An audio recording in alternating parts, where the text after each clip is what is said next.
Hello guys, welcome to Fiction Quest.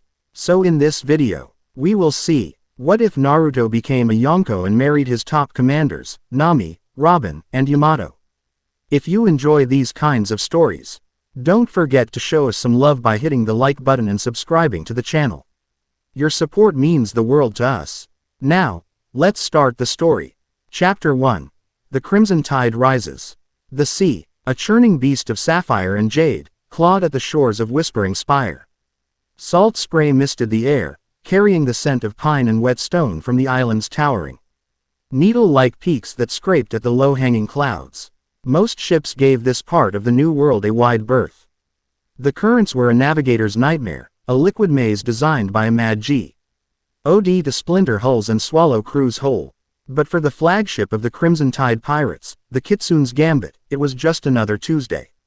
The magnificent vessel, built of pale atom wood and reinforced with seastone plating along its waterline, cut through the violent waves with an almost arrogant grace. Its sails, dyed a startling shade of sunset orange, bore the crew's Jolly Roger, a grinning fox skull with a swirling nine-tailed crest behind it. At the helm, gripping the polished wheel with hands that could feel the ocean's every twitch and tremor, stood Nami. Her orange hair, a shade brighter than the sails, was tied back in a messy ponytail, a few errant strands whipping across her face in the wind. Her eyes, the color of warm chocolate, were narrowed in concentration, scanning the interplay of wind and water. She wore practical canvas trousers and a simple bikini top under an open captain's coat she'd stolen off a Marine Commodore years ago. "Wind's turning, Naruto," she called out, her voice carrying effortlessly over the howl of the gale. "That storm cell is moving faster than the charts predicted. We'll need to cut through the serpent's teeth to make port before nightfall."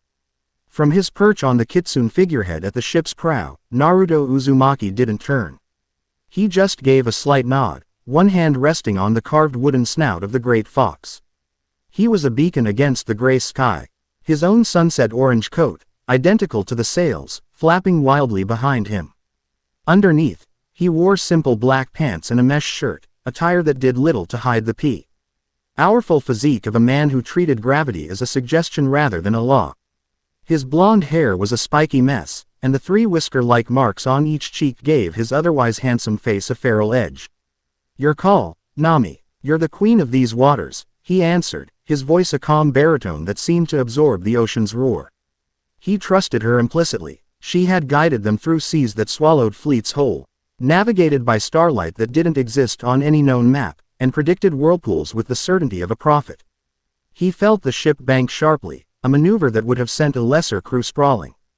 The Gambit's crew, a collection of hardened veterans and loyal followers, moved with the rhythm of the sea, their footing sure, their tasks performed with practiced efficiency.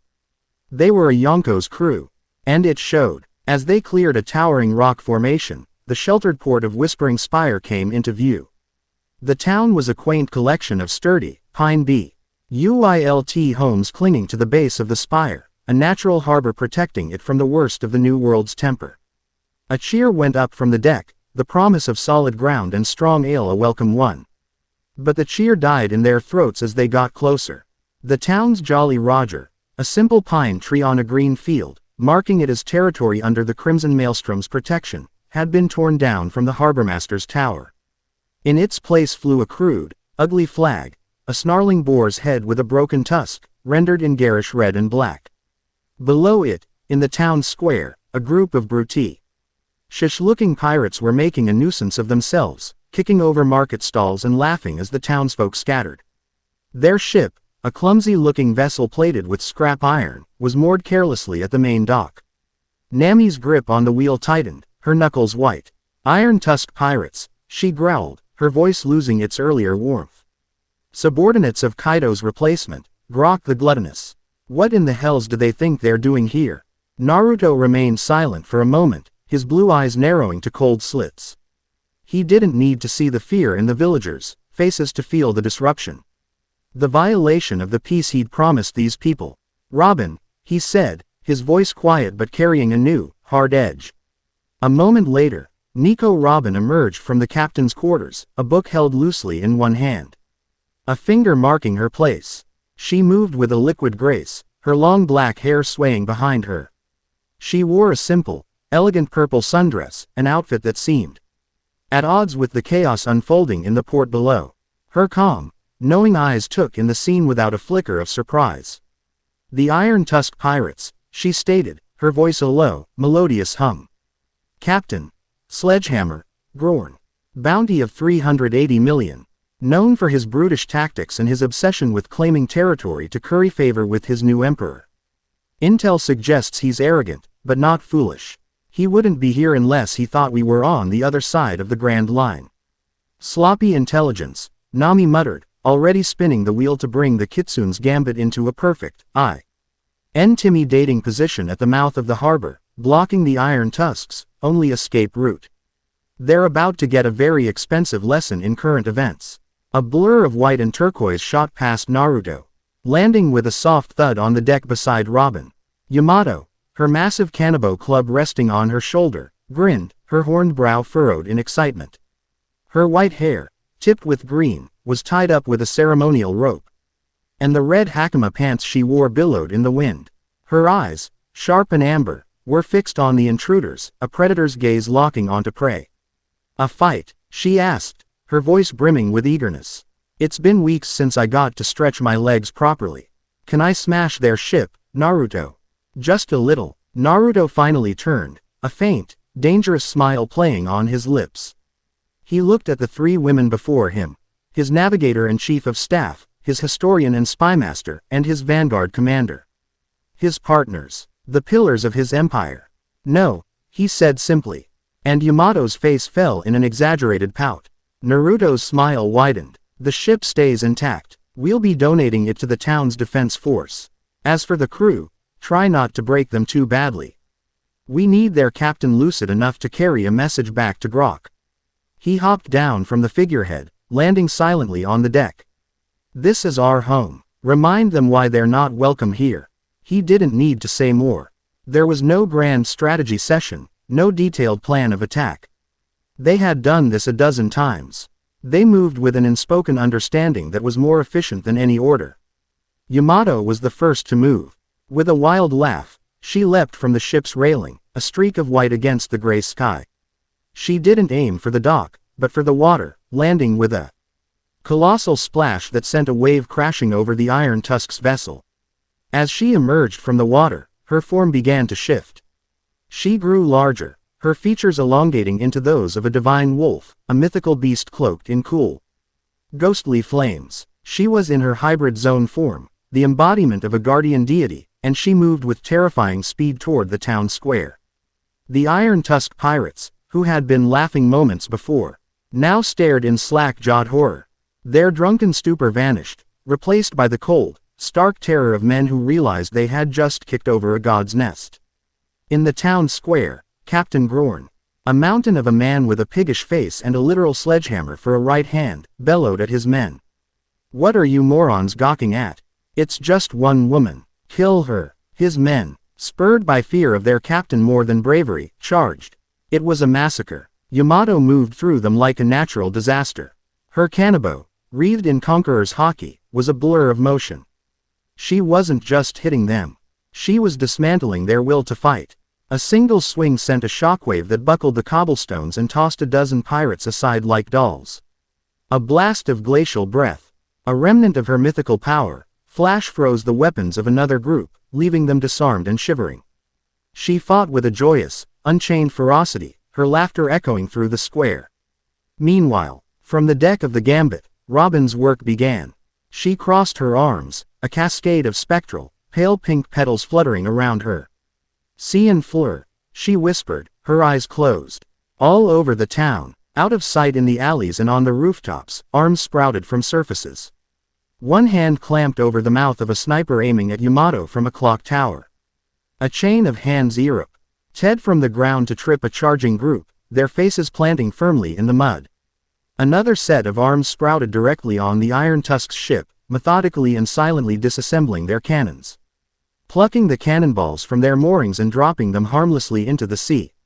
It was a subtle, insidious form of warfare, neutralizing the enemy's ability to fight before they even knew they were being targeted. Nami, her job at the helm done, unclipped her klima tact.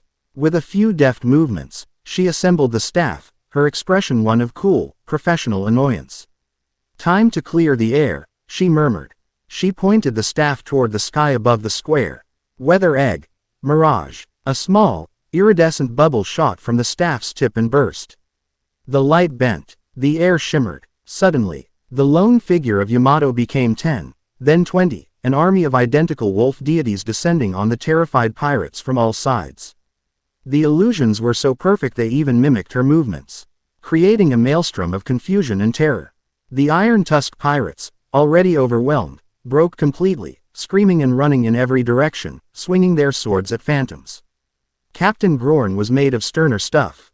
Bellowing in rage, he ignored the illusions, his eyes locked on the real Yamato. His sledgehammer hand glowed with the dark sheen of armament hockey. "Tricks and games. I'll crush you, you horned witch." He charged, and for a moment, it seemed like he might actually be a threat. He was a veteran of the New World, after all. He swung his hammer in a devastating arc meant to shatter bone and pulverize organs. Yamato met his charge head-on, her kanabo clashing with his hammer in a shower of black and red sparks. The impact sent a shockwave that shattered every window in the square. Yamato was pushed back a step, a flicker of surprise in her eyes. He was stronger than she'd expected. "Not bad for a pig," she grinned, her fangs showing. "I'll make you squeal," he roared, pressing his advantage. But his focus on Yamato left him blind. From the shadow of a nearby wall, 2 arms sprouted and then bloomed into 20. Vinta fleur. Clutch. The hands clamped down on Grorn's legs, his arms, his torso, immobilizing him completely. He struggled, his immense strength useless against the dozens of leverage points. He was trapped, a giant caught in a silken web. Yamato took a casual step forward, spinning her kanabo. "Looks like you're stuck." From the harbor, Nami adjusted her aim. Thunder egg. Another bubble, this one crackling with electricity, FLE. From her cleam attacked and burst above the immobilized captain. A bolt of controlled, non-lethal lightning lanced down, striking Grorn squarely in the chest. He convulsed, smoke rising from his body, before slumping, unconscious. Held up only by Robin's sprouted limbs. The entire confrontation had lasted less than 5 minutes. The iron-tusked pirates were scattered, disarmed, and utterly demoralized. Their captain was captured. Not a single villager had been harmed, and the only property damage was a few broken windows and some cracked cobblestones. It was a clinic in overwhelming, efficient power. Naruto hadn't moved from the deck. He hadn't needed to. He watched as his commanders wrapped things up, his expression proud. Yamato, back in her human form, slung the unconscious Grorn over her shoulder like a sack of potatoes. Robin's arms vanished as she descended the gangplank, already moving to speak with the town's mayor, her calm presence a soothing balm after the brief, terrifying violence. Nami gave a final, satisfied nod from the helm before joining them. Later that evening, the Kitsune's gambit was docked properly, and the town of Whispering Spire was buzzing with celebration. He captured pirates were locked in their own brig, awaiting deportation, and their ship was already being inspected by the local militia. The Crimson Tide's flag flew proudly once more over the harbor. Up in the captain's quarters, a spacious, comfortable room filled with maps, books, and the lingering scent of old paper and sea salt, the 4 of them shared a meal. The tension of the afternoon was gone, replaced by a comfortable domestic ease. Naruto sat at the head of the large wooden table, listening as Nami detailed the new trade agreements she'd already secured with the town's merchants, her mind always moving. Always calculating. "And with the new lighthouse they're building, we can use this port as a more permanent deep-water anchorage. It'll cut our resupply times by at least a week," she explained, tapping a point on a freshly drawn map of the area. "A wise move," Robin commented from her seat, a glass of wine in her hand. "The spire itself is made of a unique type of granite. It interferes with standard observation snails, making it a blind spot for marine patrols." She took a delicate sip. "I spoke with the mayor. He was grateful." "He should be," Yamato said through a mouthful of roasted sea king. "We kicked their asses. Did you see the look on that Grorn guy's face when I froze his sword? Priceless." She swallowed. "Still, it would have been more fun if he'd put up a real fight." Naruto chuckled. A warm, genuine sound. He looked at each of them in turn. Nami, the brilliant, fiercely protective heart of their operations. Robin, the quiet, steady soul who held the keys to the world's secrets and their own past. Yamato, the unbound, joyous force of nature who fought for the freedom to be herself. His love for them was a vast, boundless ocean, as wild and as deep as the one they sailed. You three handled it perfectly, he said, his gaze lingering on them. You always do. The praise was simple, but it carried the weight of absolute sincerity. Nami's cheeks colored slightly, and she looked down at her map. Yamato beamed, puffing out her chest with pride. Robin offered a small, secret smile. After the meal, Nami and Yamato headed out to join the festivities in the town. Yamato eager for the drinking contests and Nami wanting to oversee the transfer of the captured ship's treasury. Naruto and Robin remained in the quiet of the quarters. Robin walked over to a bookshelf, her fingers trailing along the spines of ancient texts. The mayor mentioned something interesting, she said, her back to him. A local legend, about a shrine deep in the island's forest, older than the town itself. No one goes near it. They say the air there is heavy with forgotten sorrows. Naruto came to stand beside her, his presence warm and solid. Sounds like your kind of place. She turned to him, her dark eyes unreadable. He said the legend speaks of a time when the sky fell and the sea boiled. Of a star-devouring maw that was placated only by the arrival of an orange sun, who became its cage. Quote, Naruto's smile faded. The whisker marks on his cheeks seemed to deepen. Orange sun. A coincidence, I'm sure, Robin said, though her tone suggested she believed no such thing. I thought I would investigate it tomorrow. Alone. It's likely nothing. He reached out, his hand gently cupping her cheek. There's no alone, Robin. Not anymore. He saw the FLICKER of old fears in her eyes, the lonely child who expected betrayal at every turn, and he met it with a look of unwavering certainty. I'll go with you. Her expression softened, and she leaned into his touch, a silent acknowledgement of the bond between them. It was a bond forged not just in battle, but in the quiet moments, in the shared understanding of past pains and the fierce, burning hope for a shared future. Unseen by either of them, tucked away on a small, weathered shrine deep within the island's oldest grove, was a stone tablet.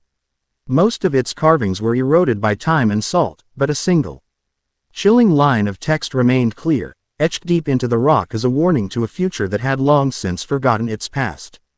And the orange sun will herald its return. Chapter 1 End. Chapter 2. A Whisper on the Wind. The quiet of the next morning was a stark contrast to the previous day's violence. A gentle sun filtered through the high, thin clouds, and the sea had calmed to a rhythmic, soothing whisper against the hull of the Kitsune's gambit. Naruto found himself on the deck, watching the town of Whispering Spire come to life. The people moved with a new lightness, a visible release of tension. His crew's presence was a promise, a shield. It was a feeling he'd chased his entire life, the quiet satisfaction of protecting a home. His peace was interrupted by the sharp, metallic click of a dial and a faint, rhythmic tapping. He turned to see Nami hunched over a complex-looking device on a crate near the mainmast. It was a modified Den Den Mushi, its shell covered in antennae and copper wiring. A personal project of hers designed not to send communications, but to catch them. She wore a pair of oversized headphones, her brow furrowed in concentration as she meticulously tuned a frequency dial. Anything interesting? Naruto asked, walking over. She held up a hand for silence, her head tilting. A tiny frown creased her lips. Almost. Got it, she muttered. She gave the dial a final, infinitesimal nudge. Her eyes widened. She pulled off the headphones, her expression a mixture of triumph and alarm. Marine Fleet. Standard patrol frequency. Boring, she said, ticking points off on her fingers. Regional trade channel, discussing the price of cabbage. Riveting. But this, she tapped the custom Den Den Mushi. This is different. It's a high-level world government cipher. Encrypted, layered, and bouncing off 3 different relay points. The kind of thing they use when they don't want anyone, not even their own admirals, listening in. Naruto leaned against the railing, crossing his arms. And you can crack it. Nami shot him a look of pure, unadulterated offense. Can I navigate a typhoon in the dark? Please. Give me 20 minutes. She disappeared into her cartography room, a den of maps, charts, and strange meteorological devices that few dared to enter. True to her word, 19 minutes later she emerged, a piece of parchment in her hand, her face grim. Robin and Yamato, drawn by the shift in atmosphere, had joined Naruto on deck. "It's a directive for Vice Admiral Combrink of the G9 branch," Nami announced, her voice tight with anger. She spread the parchment on the crate. It was covered in her precise, angular handwriting. "He's to proceed to the island of Lyra's Respite in 3 days. The official reason is pirate suppression. The actual orders are a buster call." A heavy silence fell over the deck. A buster call was not a tool of justice, it was an instrument of annihilation. An island, its people, its history, erased from the map. Yamato slammed a fist into her palm. "Lyra's Respite, but that's a peaceful place. They're known for their musicians and weavers." "Why?" Robin's eyes, which had been scanning the decoded message, narrowed. "Here," she said, her voice a low, dangerous murmur. "The justification. Recent archaeological findings have unearthed texts containing seditious, anti-government sentiment. The local population has shown signs of ideological contamination. To prevent the spread of this philosophical plague, a full cleansing is authorized." She looked up, her gaze like chips of ice.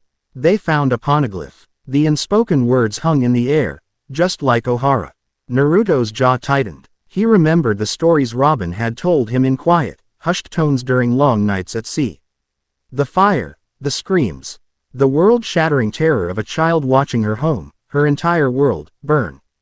The world government wasn't just hiding history, they were willing to commit genocide to keep it buried. "They're not burning another island," Naruto said, his voice deceptively calm. It was a tone his crew knew well. It was the quiet before the maelstrom. "Not while we're here. A direct confrontation is what they want," Nami countered, already shifting into strategic mode. Her mind was a whirlwind of angles and possibilities. "Combrink's fleet is a trap. He's a bulldog, but he's not stupid. They'll have a second fleet waiting just over the horizon. They want to draw you out, Naruto. An open battle with a Yonko is the perfect excuse to, accidentally, level the island in the crossfire. So we don't give them one," Robin finished, her thoughts moving in perfect sync with Nami's. "We don't sail in with flags flying. We get there first, and we take away their reason for being there." "What's that?" Yamato asked, her hand already gripping her kanabo. "The poneglyph," Naruto answered, a plan already forming in his mind, sparked by the brilliance of his commanders. "And any other texts they found. We steal their history right out from under their noses. No seditious texts, no justification for a buster call. Combrink arrives to find an island of peaceful weavers, and his orders become null and void." It was audacious. It was surgical. It was their style. "A heist, then," Nami said, a predatory glint in her eyes. The strategist in her loved it. "But the island will already be swarming with government agents. Cipher Pole, most likely. They'll be prepping the site for the Vice Admiral's arrival." "Let them," Robin said, a faint, confident smile gracing her lips. "They'll be looking for soldiers. They won't be prepared for a ghost." Quote, "The Kitsune's gambit was a marvel of speed. Pushed by winds only Nami could find and guided through currents only she could predict, they made the journey to Lyra's Respite in a day and a half. Arriving a full day before Combrink's fleet was due, they anchored in a hidden cove, miles from the island's main port, concealed by towering cliffs and a Nami-gen. Aerated fog bank that clung to the shore like a shroud. The island was beautiful, a verdant jewel of rolling hills and gentle meadows. But as they scouted from a distance, they could already see the infection. Black-suited agents of Cipher Pole moved through the main town, their presence a suffocating weight on the peaceful populace. They had cordoned off a large, ancient ruin on the island's central plateau. That night, the infiltration team set out. Robin and Nami, dressed in dark, practical gear, would be the primary operatives. Naruto and Yamato, cloaked in the shadows of the forest that ringed the plateau, would be their insurance policy. "Remember the plan," Nami whispered as they crouched at the edge of the tree line, looking down at the floodlit excavation site. Tents had been set up, and agents patrolled the perimeter with disciplined precision. Robin gets us the layout and finds the target. I create a diversion to pull the guards away. We go in, secure the goods, and we're out before they even know what happened. You two, she looked pointedly at Yamato, do not smash anything unless I give the signal. Yamato puffed out her cheeks. You take all the fun out of it. Naruto placed a hand on her shoulder. Our kind of fun leaves craters, Yamato. Tonight, we're quiet. His eyes met Robin's. Be careful. Robin gave a slight, reassuring nod. We are never truly alone. She crossed her arms. Ovos fleur. Dozens of eyes bloomed in the shadows of the camp. On the underside of tables, on the trunks of trees just inside the light, on the canvas of the tents themselves. From her vantage point, Robin could see everything. She processed the patrol routes, the number of guards, the layout of the command tent. It was like looking at a living, breathing map. The poneglyph is still in the main excavation pit. She reported softly, her own eyes closed in concentration.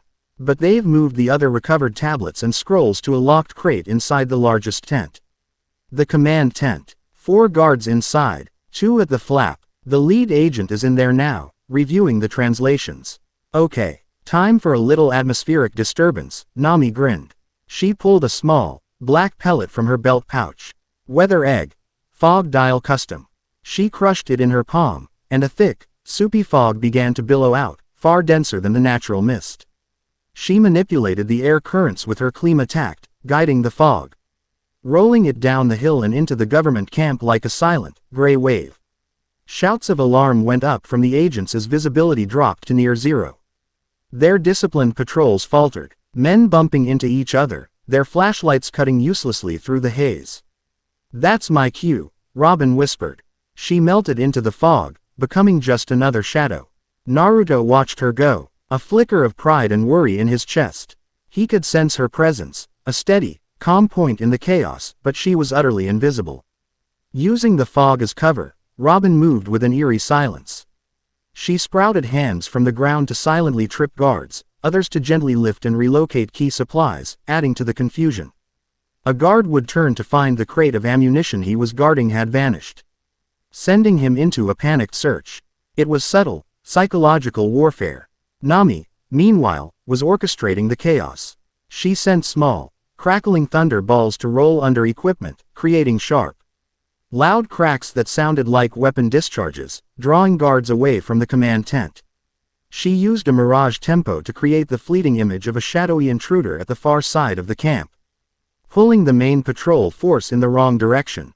Inside the command tent, the lead agent, a severe-looking man with a neatly trimmed goatee, was shouting into his den mushi, demanding a situation report. What do you mean you can't see anything? It's just fog. He never saw the hands that sprouted from the floor beneath the heavy steel crate containing the historical texts. He didn't notice as it was silently dragged under the table he was leaning on, through a slit cut in the back of the tent, and out into the night. He was too busy being furious. Robin met Nami at the edge of the camp, the large crate carried by a web of dozens of her sprouted arms. Got it, Robin said, her breathing even, her expression serene. Perfect. Let's go home, Nami replied, already dispersing the fog. But as they turned to leave, a new voice cut through the air, sharp and authoritative. Hold it right there. The lead agent stood at the edge of the clearing, his eyes narrowed. Behind him, a dozen elite Cypher Pole agents emerged from the thinning fog, their fighting stances telling Naruto they weren't standard grunts. These were Rokushiki users. I don't know who you are, the agent sneered. But you are interfering with the direct will of the world government. A crime punishable by immediate execution. From the tree line, Yamato tensed, her knuckles white on her kanabo. Signal, Nami, say the word. Naruto held up a hand, his eyes fixed on the standoff. Nami and Robin stood their ground, seemingly unconcerned. Oh, I think there's been a misunderstanding, Nami said, her voice dripping with false innocence. We were just taking a walk and got lost in this dreadful fog. The agent wasn't buying it. Seize them. And the crate. The agents blurred, moving with the superhuman speed of Soru. But they hadn't taken 2 steps before they all froze, their bodies locking up. Around each of their necks, an arm had sprouted from their own black uniforms, the hands gripping them in an unbreakable chokehold. I wouldn't do that, Robin said calmly, her arms crossed. The lead agent stared, his professional composure finally cracking as he watched his Light squad being neutralized without a single blow being thrown. What is this devilry? He stammered. This, Robin said, her voice losing its warmth and taking on a deadly chill, is the consequence of trying to bury the past. She glanced back toward the excavation pit. You can keep the big stone. We just came for the footnotes. She released the agents, who collapsed to the ground, gasping for air. Before the leader could give another order, Nami pointed her cleam attack at the sky. Gust sword. A blade of razor-sharp wind shot out, not at the agents, but at the heavy floodlights powering the camp. They shattered in a shower of sparks, plunging the entire area into darkness. By the time the agents' eyes adjusted, Nami, Robin, and the crate were gone. Back in the safety of the hidden cove, they examined their prize. While Yamato stood guard, Naruto helped Robin and Nami pry open the crate. Inside, nestled in straw, were dozens of fragile clay tablets and weathered scrolls. Robin picked one up, her touch reverent. Her eyes scanned the ancient script, her brow furrowing. This is older than the language of the poneglyphs. It speaks of the void century, but from a personal perspective. Diaries, records, the voices of the people who lived it. Her face was alight with a passion Naruto had rarely seen. This was more than just history to her, it was a connection to a lost world. A validation of her entire life's purpose. He found himself smiling, a deep, genuine smile of shared victory. He watched as she and Nami carefully began to catalog the items, their HEADs bent close together under the light of a lantern. The quiet intimacy of the moment, the shared purpose, was more profound than any grand declaration. Later, as Nami went to secure the ship for a quick departure, Robin found Naruto in the ship's library and archive, a room that was her personal sanctuary. She was holding one of the scrolls, but her gaze was distant. These texts, she said softly. They don't just talk about the Great Kingdom. They talk about its enemy. The 20 kingdoms that would form the world government. They weren't acting alone. They were guided, inspired, by a power they called the Celestial Authority. Single quote. She looked at him, her dark eyes searching his. The shrine on Whispering Spire spoke of a star-devouring maw. These scrolls speak of a celestial authority. It's all connected. She held up another document they'd taken from the tent. It wasn't ancient. It was a modern, heavily redacted cipher pole intelligence report that had been packed by mistake. I found this tucked in with the scrolls. It's a threat assessment. It details strange, anomalous energy readings that the government has been tracking for years. They're getting stronger, more frequent. They're covering it up, of course. They have a code name for the phenomenon. She pointed to a single, starkly printed word at the top of the page. Celestial Echoes. Naruto looked at the word, then back at Robin.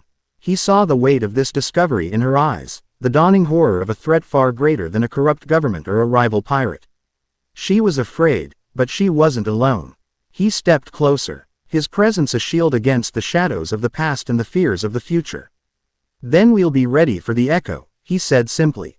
He reached out, his hand resting on hers over the ancient scroll. Her fingers intertwined with his, a silent pact made in the heart of their ship, surrounded by the stolen whispers of a forgotten age. They had won the battle for Lyra's respite, but they had just found the first real clue in a much larger, and much more terrifying, war. Chapter 2 End. Chapter 3.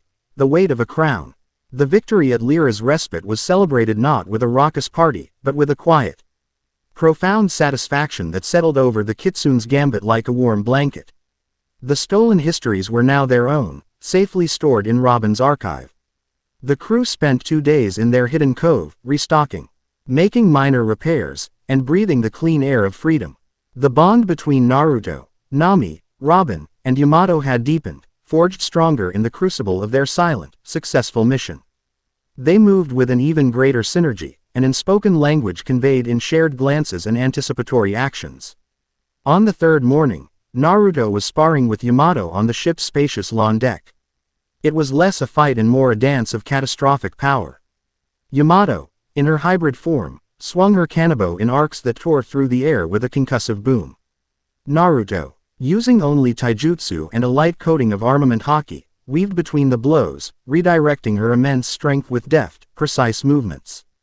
It was the clash of an unstoppable force and an immovable object. Yet there was a grace to it, a shared joy in the sheer thrill of their power.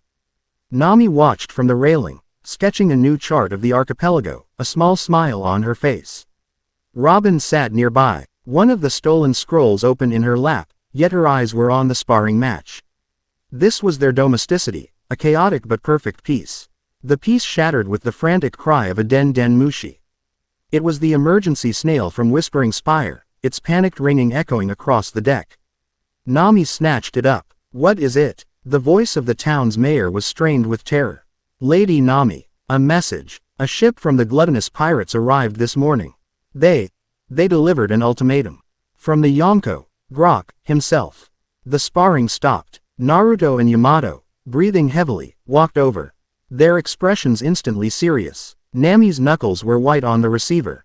What ultimatum? He says the crimson mutilation of his subordinates was an act of war, the mayor stammered. Misquoting the message in his fear.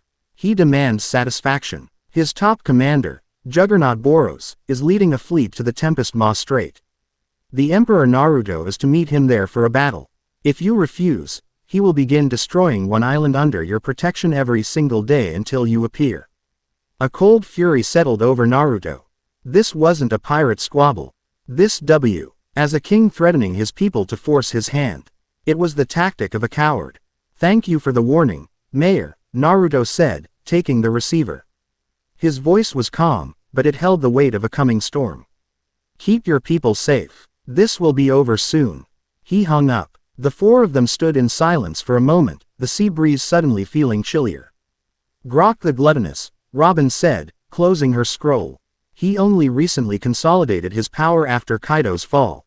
He's insecure. This isn't about his subordinate, Gorn. This is about his reputation. He feels you've slighted him, he needs to make a public statement to solidify his claim as an emperor.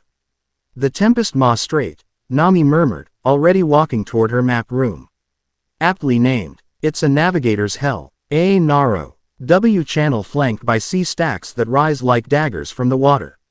The currents are chaotic, and magnetic interference makes compasses useless. She paused at the door, a grim smile touching her lips. He thinks he's chosen a battlefield that neutralizes my advantage.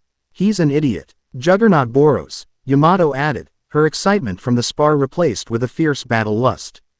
They call him Grok's unbreakable shield. His bounty is over 1.8 billion. They say he's never been pushed back a single step in battle. I want to fight him. Naruto looked at his commanders. Nami, already formulating a naval strategy. Robin, providing the crucial intelligence. Yamato, ready to be the tip of their spear. This was the weight of his crown, but they were the pillars that held it up.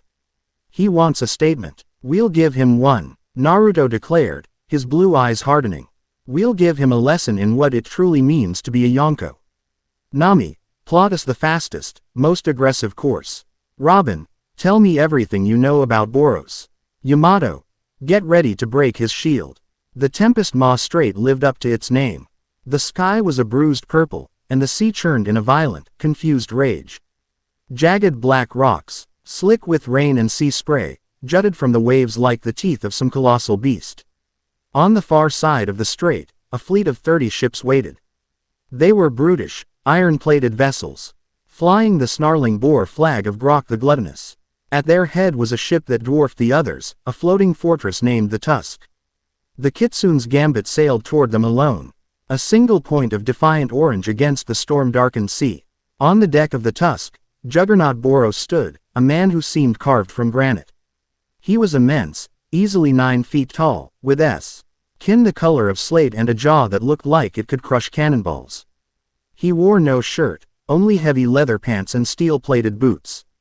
His arms, thicker than tree trunks, were crossed over his massive chest.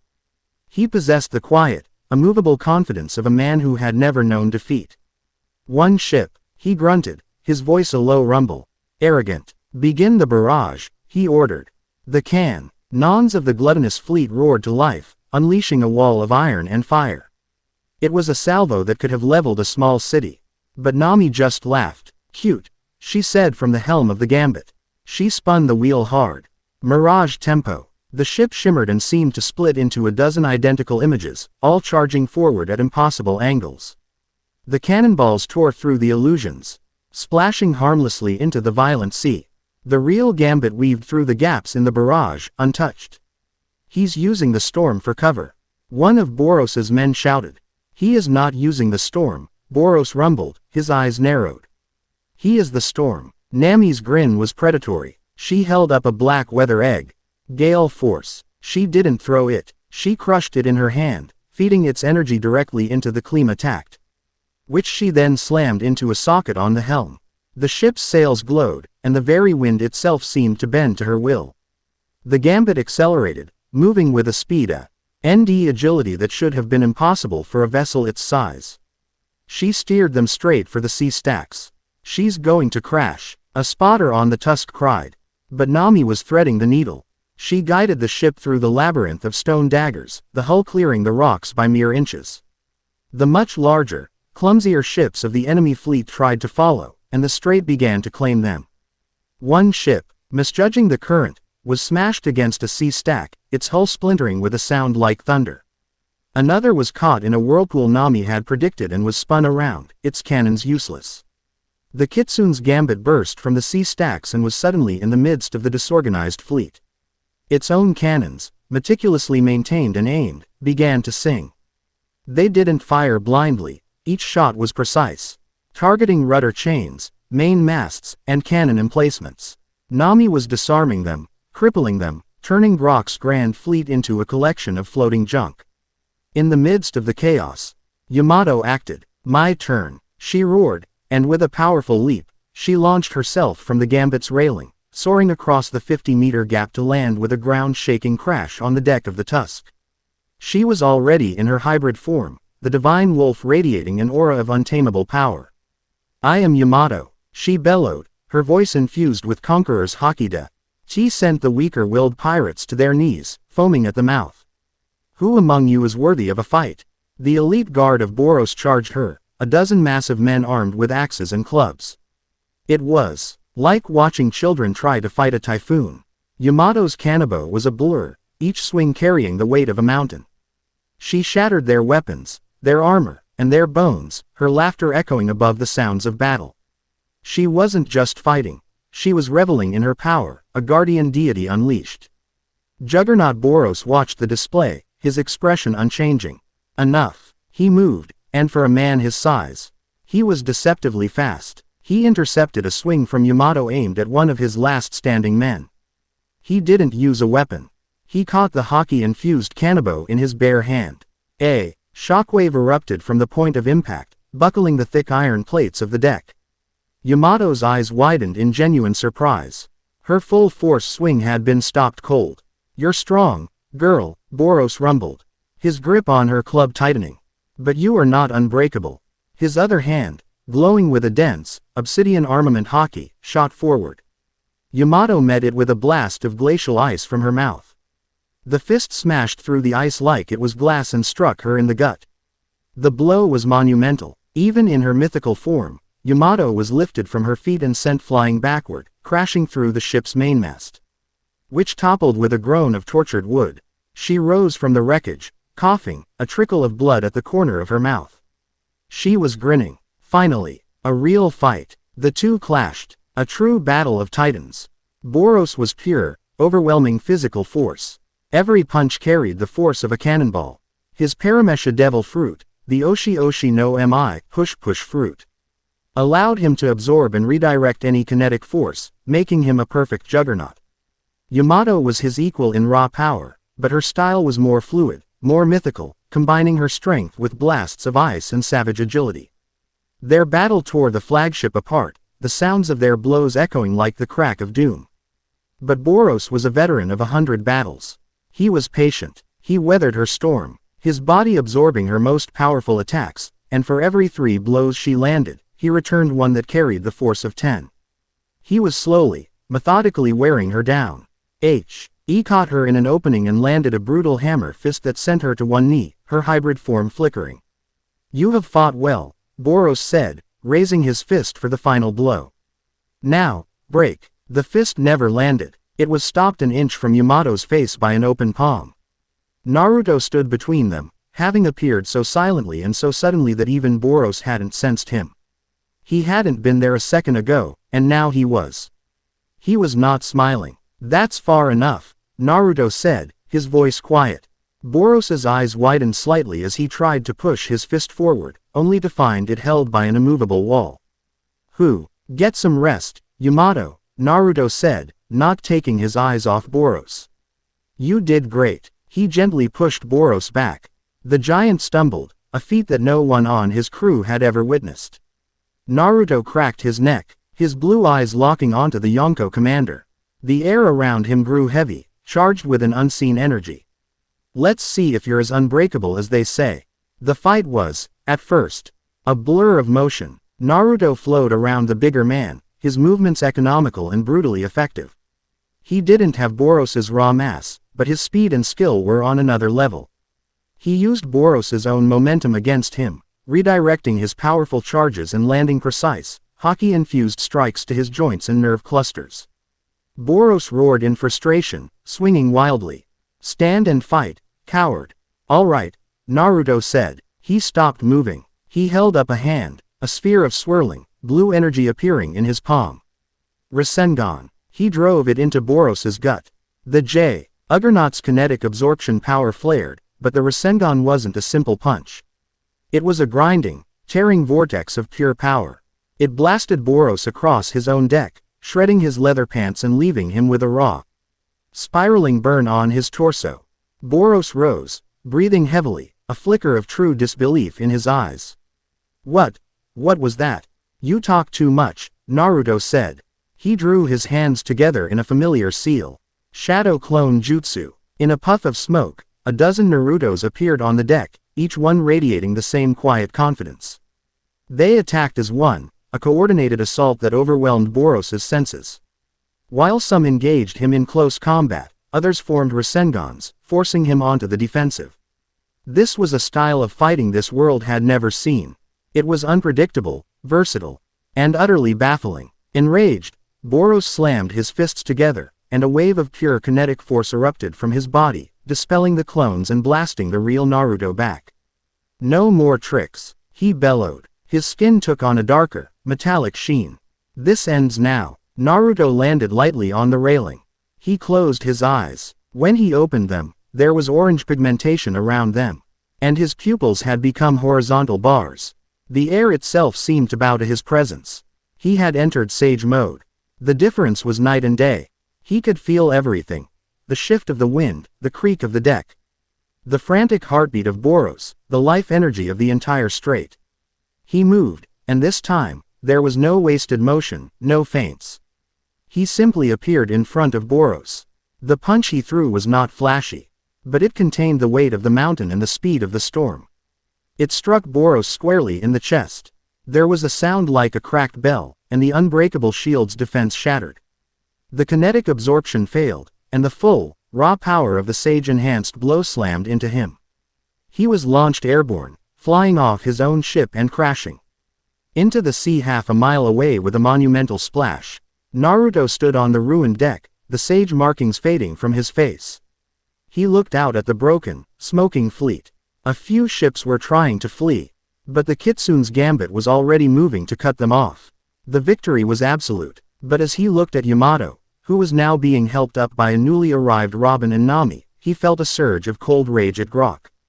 This man had threatened them. He had hurt one of his family. That could not stand. A new power began to bubble up inside him, hot and immense. A fiery, orange energy enveloped him, taking the form of a colossal fox-like avatar, its chakra burning like a miniature sun. It was a power that dwarfed everything in the strait, a power that screamed its dominance to the heavens. With a single, focused thought, he formed a new kind of Rasengan in the avatar's hand. It was black as night, and four massive, blade-like points of wind spun around it. A tailed beast bomb Rasenshuriken. He didn't aim it at the ships. He aimed it at the empty sea, miles away. The resulting explosion was biblical. It dwarfed the island-sized sea stacks, vaporizing a cubic mile of water and sending a tidal wave out in all directions. The sound was a physical blow, a deafening roar that shook the very foundations of the world. It was a display of power so overwhelming, so utterly beyond the scale of this world, that every pirate in Brock's fleet who witnessed it fell to their knees, their minds broken by the sheer terror of it. The message had been sent. Later that night, back in the captain's quarters, the mood was subdued. The adrenaline had faded, leaving behind aches, bruises, and a quiet sense of finality. Yamato, bandaged but unbowed, was eating with a ferocious appetite. Nami was still, mentally calculating the cost of the few scratches the gambit had taken, while Robin read a book, though her eyes kept flicking toward the others.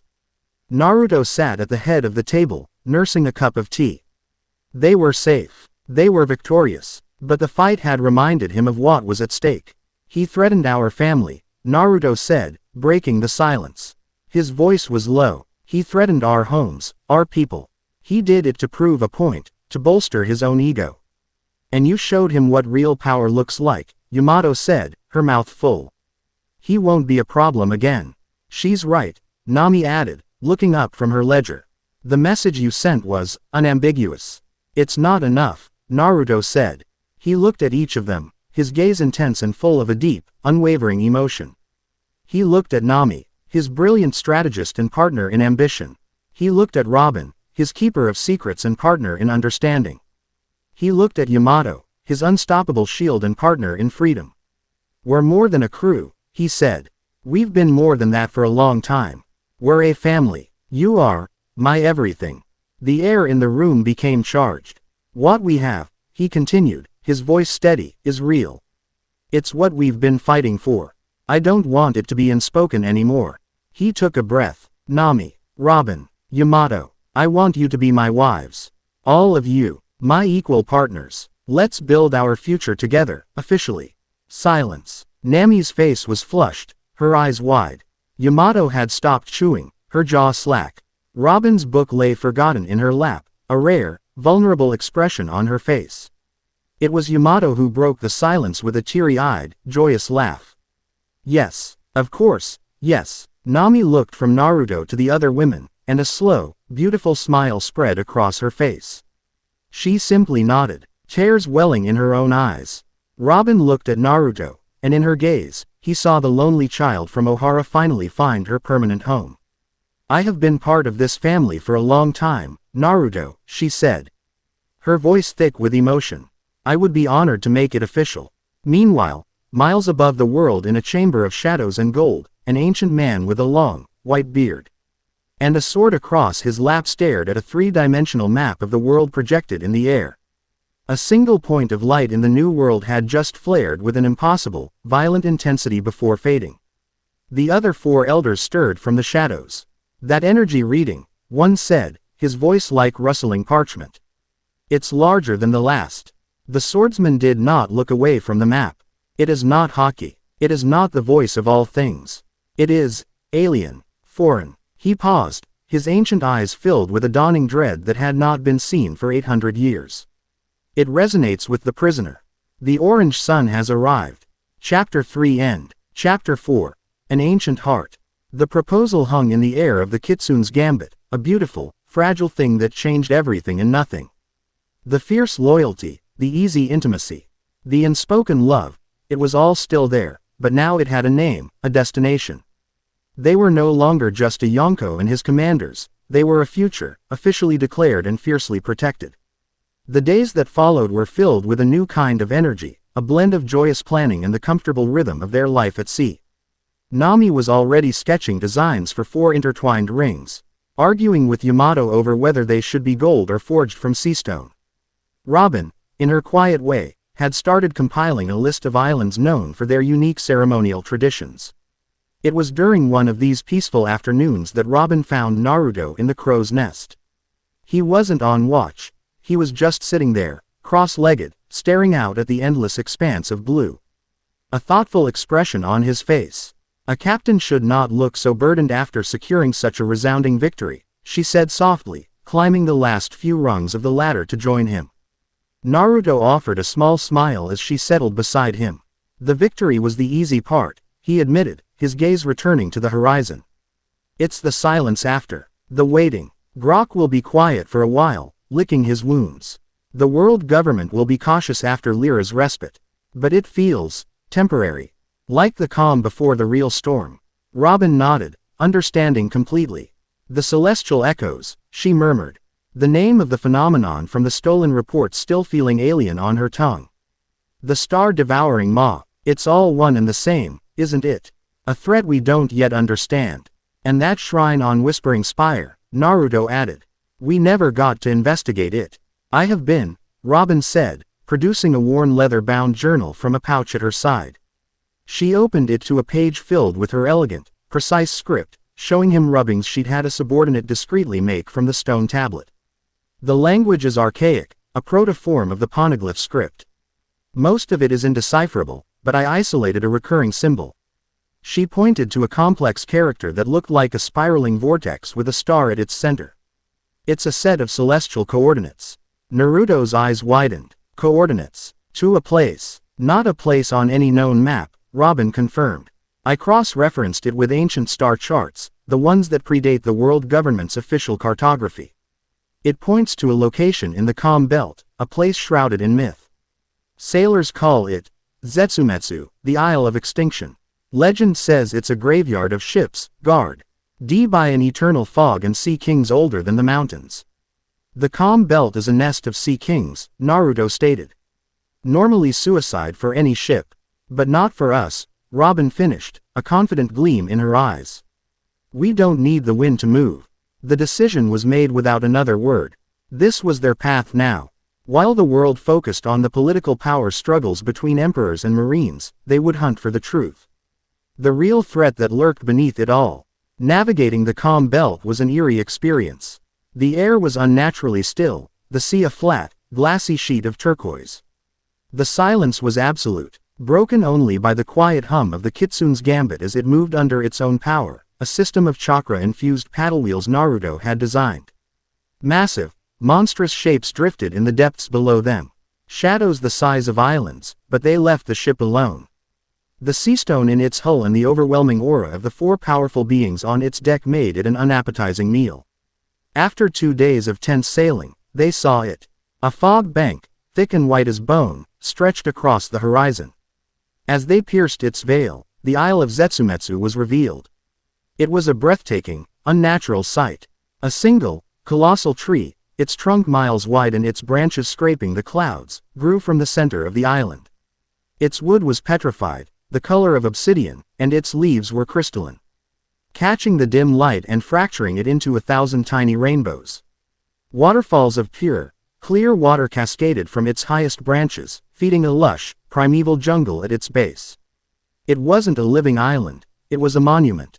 The Genesis tree, Robin whispered, her eyes wide with awe. It was thought to be a myth, a story from the void century of a tree that was the source of all life. As they drew closer, they saw the graveyard. Dozens of ships, from ancient galleons to modern marine vessels, were impaled on jagged rocks that ringed the island like a thorny crown. It was a clear warning. Nami, Naruto said, his voice low. Already on it, Nami replied from the helm, her eyes narrowed in concentration. She wasn't looking at the water, she was looking at the air, the light. The very fabric of the space around them.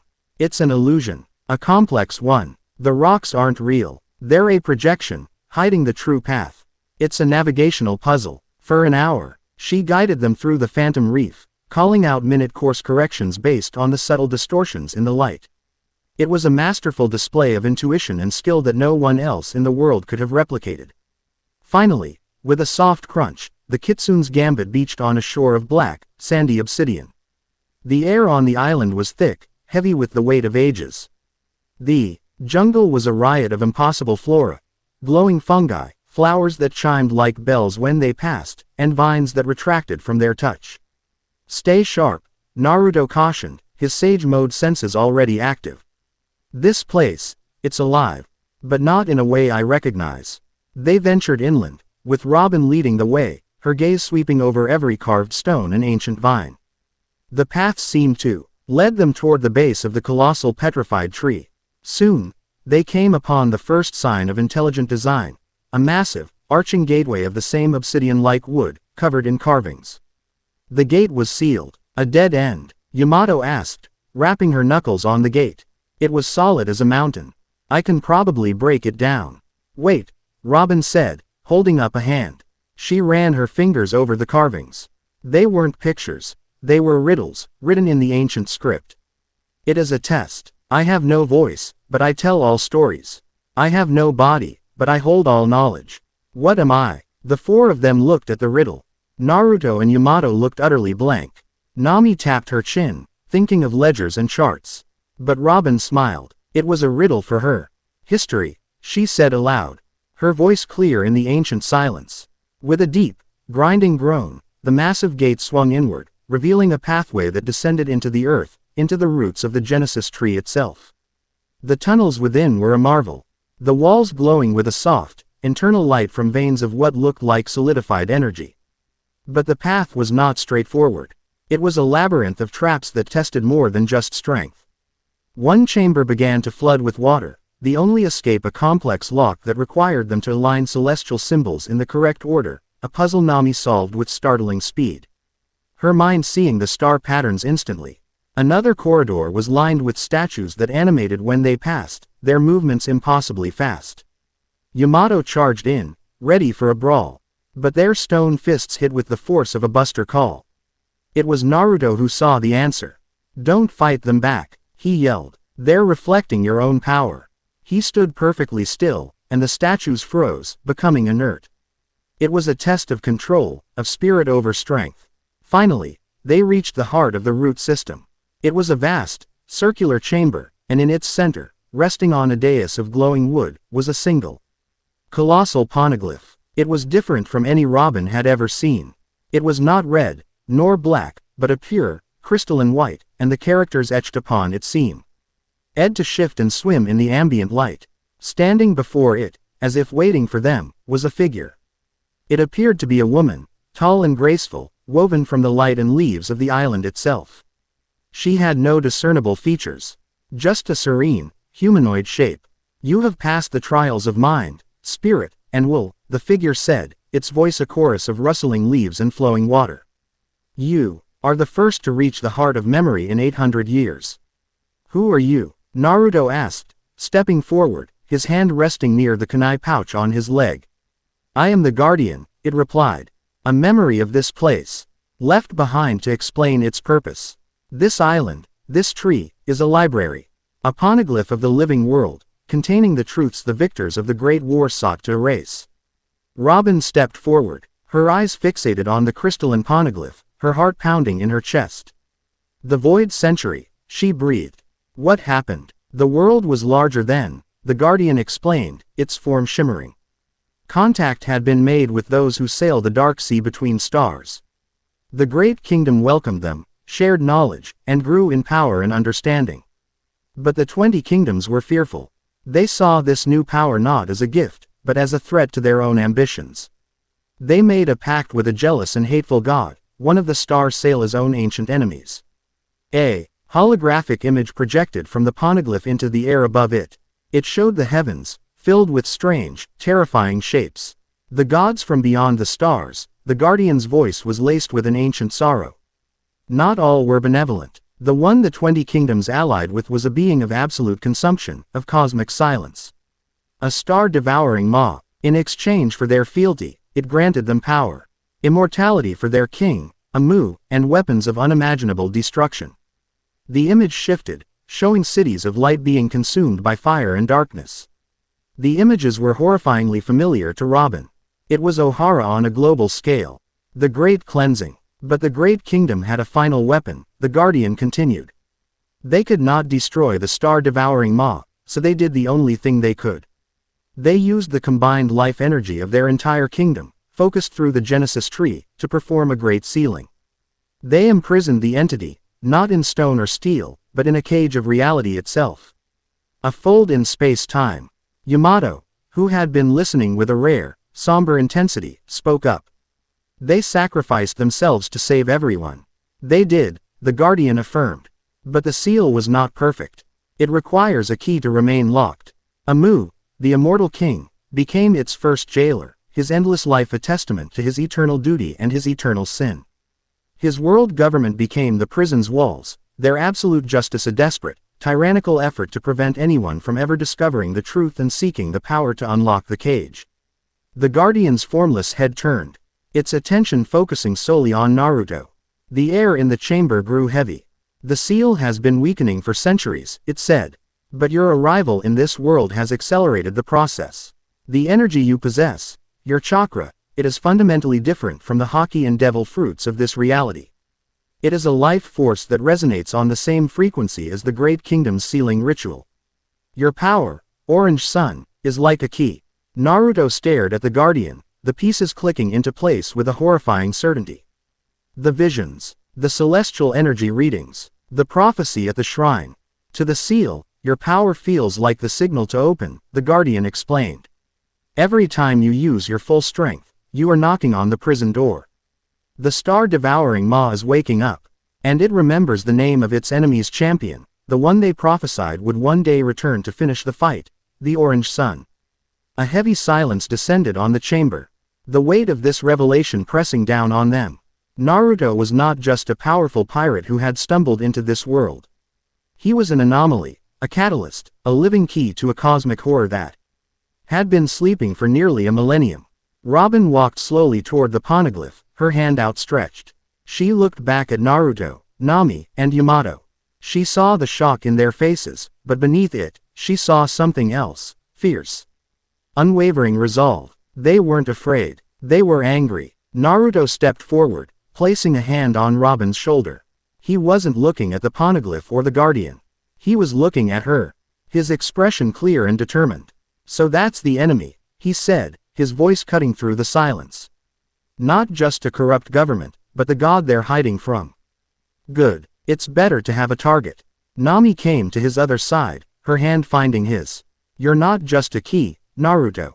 You're a Yonko, and this is our crew, our family. This thing wants to wake up. It'll have to get through us first. Yamato stepped up, planting the butt of her kanabo on the glowing floor. I broke free from one would-be god. I'll happily smash another. The Guardian watched them, its leafy form seeming to soften. The love and loyalty you share, it is a force of its own. Perhaps the prophecy was not just about your power, Orange Sun. Perhaps it was about your heart. Robin finally placed her hand on the crystalline poneglyph. It was warm to the touch, and as she did, a flood of pure information, of undiluted history, poured into her mind. The names, the faces, the songs, the sorrows of the void century. It was too much to process at once, but one thing was clear. The Guardian was right. They had found the heart of the world's greatest secret. As they turned to leave the chamber, their purpose now terrifyingly clear, the Guardian spoke one last time. Be warned. The jailer, Amu, knows of your quest. He feels the lock turning. He will no longer be content to hide in the shadows. And the prisoner is not the only god that sailed the stars. Others still sleep. Your actions will wake them, too. They walked back through the inert traps and into the light of the strange, timeless island. The weight of a forgotten war settling onto their shoulders. They had come seeking knowledge, a weapon to use against their enemies. Instead, they had found a burden that would define their lives. And a destiny that was inextricably linked to the fate of the entire world. But as Naruto looked at the three incredible women walking beside him, their hands now linked, he didn't feel the weight of a key. He felt the strength of a family, ready to face the coming storm together. Chapter 4 End. Chapter 5. The Summit of Kings. The knowledge from the Isle of Extinction settled deep within the bones of the Kitsune's gambit. It was a cold, heavy truth that changed the nature of their voyage. They were no longer just pirates carving out a domain of freedom. They were custodians of a world-ending secret. Standing between an unknowing populace and a cosmic horror. The weight of it could have been crushing, but for Naruto, it was clarifying. It gave his enemy a face, even if that face was a formless, star-devouring maw. He stood on the prow of the ship, the sea a calm, deep blue beneath them.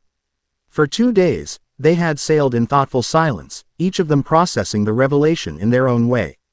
Nami had become quieter, her strategic mind working on a scale she'd never before imagined, calculating the odds against a god. Yamato was restless, her battle spirit through MMING with the anticipation of a worthy opponent, the ultimate fight for freedom. And Robin was serene. The burden of the unknown had been lifted, replaced by the terrible certainty of the truth. She was no longer hunting for ghosts. She knew the monster's name. "We can't do this alone," Naruto said, his voice carrying back to the deck where the three women were gathered. He hadn't turned, but he knew they were listening. Fighting the world government is one thing. Becoming the jailers for a cosmic entity is another. We need allies. Or at the very least, we need to make sure the other major players don't get in our way. An alliance between Yonko is unheard of, Nami said, walking to join him at the prow. The balance of power is built on the understanding that we're all enemies. The board has changed, Naruto countered, finally turning to face them. We're not playing the same game anymore. Blackbeard is too unpredictable, a force of chaos. Buggy is a non-factor. That leaves one. Red-haired Shanks, Robin stated, her expression analytical. He's the most rational of the emperors. He acts as a balancing force, not an agent of conquest. He has his own mysterious connections to the five elders. If anyone would understand that a threat exists beyond our petty squabbles, it would be him. So we just call him up for a chat? Yamato asked, crossing her arms skeptically. A meeting between two full emperor crews could start a war the world hasn't seen in decades. That's why it won't be two full crews, Naruto said, his plan solidifying as he spoke. It will be a summit. A meeting of kings, on neutral ground. No fleets, no armies.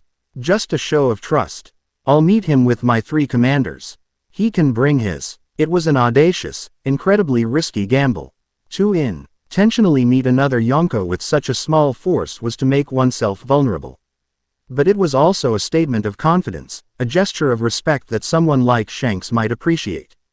The logistics will be a nightmare, Nami mused, though a glint of excitement appeared in her eyes. The challenge was irresistible, sending a message that only he receives, finding a location that is truly neutral. Ensuring we're not walking into a marine trap, it's almost impossible. Almost, Naruto said, a confident smile touching his lips for the first time in days. He looked at her, then at Robin and Yamato. But we specialize in the impossible. Nami, make it happen. Nami's response was a grin that could launch fleets. Captain. It took a week. A week of Nami's brilliant, covert maneuvering through information networks. Of Robin's intelligence gathering to find the perfect, unmonitored location, and of Yamato preparing the ship for any possible betrayal. A message was sent via a trusted third party. A whisper in the underworld that eventually found its way to the deck of the Red Force. The reply was a single, affirmative nod from an old acquaintance of Robin's. The summit was on. The chosen location was an unnamed island at the very edge of the New World, a place of stark, windswept beauty. It had no resources, no strategic value, nothing but gray sand beaches and ancient, twisted rock formations. It was a place where nothing had ever happened, making it the perfect stage for a meeting that could change the world. The Red Force was already there when they arrived, Ancho. Red a respectful distance from the shore. It was a magnificent, powerful-looking ship, its single red sail a bold slash against the gray sky. It radiated an aura of calm, immense power. The Kitsune's gambit mirrored its position, dropping anchor in the calm waters. For a long moment, the two most powerful pirate ships in the world simply sat, observing each other in a silence thick with tension. Then, a rowboat was lowered from the Red Force. In it were four figures. Shanks, his signature straw hat on his head and a black cape billowing behind him. Beside him, the imposing figure of Ben Beckman, a rifle resting on his shoulder. Lucky Roo was there, a massive piece of meat already in his hand, and Yasop, his dreadlocks swaying in the breeze. Our turn, Naruto said. He, Nami, Robin, and Yamato boarded their own boat. There were no grand pronouncements, no battle cries. The gravity of the moment needed no embellishment. They met on the beach, the two groups walking toward each other until they were only a few feet apart. The combined hockey of the 8 individuals was a palpable force, a pressure that would have made a lesser person faint. It was the quiet, crushing weight of absolute power. Shanks's eyes, scarred but sharp, met Naruto's. There was no animosity in his gaze, only a deep, penetrating curiosity. Uzumaki Naruto, he said, his voice even and calm. You've made quite a name for yourself. The world hasn't been this shaken up in a long time. Red-haired Shanks, Naruto replied, his tone equally steady. I'm not here to shake things up. I'm here because the foundation is cracking. Shanks's faint smile didn't change, but his eyes sharpened. He gestured to a spot further up the beach where a simple bonfire had been prepared. Walk with me. The 8 of them settled around the fire. An uneasy circle of immense power. For a while, they just watched the flames dance. It was Ben Beckman who broke the silence, his voice a low, pragmatic rumble. This is a big risk, Maelstrom. Calling a meeting like this. What do you want? Naruto looked across the fire at Shanks. I want to know what you know. About the world government. About what they're truly afraid of. He decided to be direct. It was the only language a man like Shanks would respect. We recently uncovered information. Information that suggests the government's obsession with the Void Century isn't just about protecting their own power. It's about containing a threat. Something ancient. Something they made a deal with. Yasop whistled softly. Lucky Roo paused his chewing. Beckman's eyes narrowed, his gaze flicking to his captain. Shanks's expression finally shifted. The easygoing smile faded, replaced by a look of profound seriousness. So, you've seen behind the curtain, he said. It wasn't a question. What do you think you know? I know they made a pact with an outside force to win the war 800 years ago, Robin interjected, her voice calm and academic, which only made her words more chilling. A power they imprisoned after the fact. A power whose prison is now failing. Shanks stared at Robin for a long, hard moment, his gaze unreadable. The devil child, Nico Robin. Your survival is a miracle, or a prophecy in its own right. You have your mother's eyes. And her courage. He then looked back to Naruto. What she's talking about is a story that can get every soul on this beach erased from existence. We're already on that list, Nami said, her voice sharp. They sent a buster call to a peaceful island just to destroy a few clay tablets. Their response is becoming more and more disproportionate. They're scared, panicked, and when scared men have the most powerful weapons in the world, they do stupid things, Naruto finished. Things that could break the cage for good. A heavy silence fell, broken only by the crackling of the fire. Shanks picked up a piece of driftwood, turning it over and over in his hand. My crew and I, we walk a different path, Shanks said slowly. We're not seeking the final island. We're not trying to become the next king. Our role has always been to maintain a certain balance, to prevent the world from tearing itself apart. He finally looked up, his eyes locking with Naruto's. And you were right, a storm is coming, one that has been gathering for centuries. I have spoken with the 5 elders themselves. They are old men, trapped by a decision their ancestors made. They fear the past, but they fear the future more. He tossed the driftwood into the fire. I won't ask what you found, or where you found it. It's better that I don't know the details. But I can see the truth in your eyes. So what now? Yamato asked, her hand resting on her kanabo. Do we fight, or do we talk? We act smart, Beckman answered, taking a drag from a cigarette. A war between us would be the perfect distraction for the government to do whatever it is they're planning. Exactly, Naruto said, leaning forward. I'm not asking for a grand pirate alliance. I'm not asking you to fly my flag. I'm proposing a truce, an agreement. We're both emperors. We both have territory. We both have intelligence networks. My enemy is the world government and the threat they're failing to contain. If you are not actively working with them, then you are not my enemy. If I move against them, I will not strike at your interests. I ask the same courtesy. It was a brilliant political move. A non-aggression pact that left both sides their autonomy but established a common foe. Shanks looked at his first mate.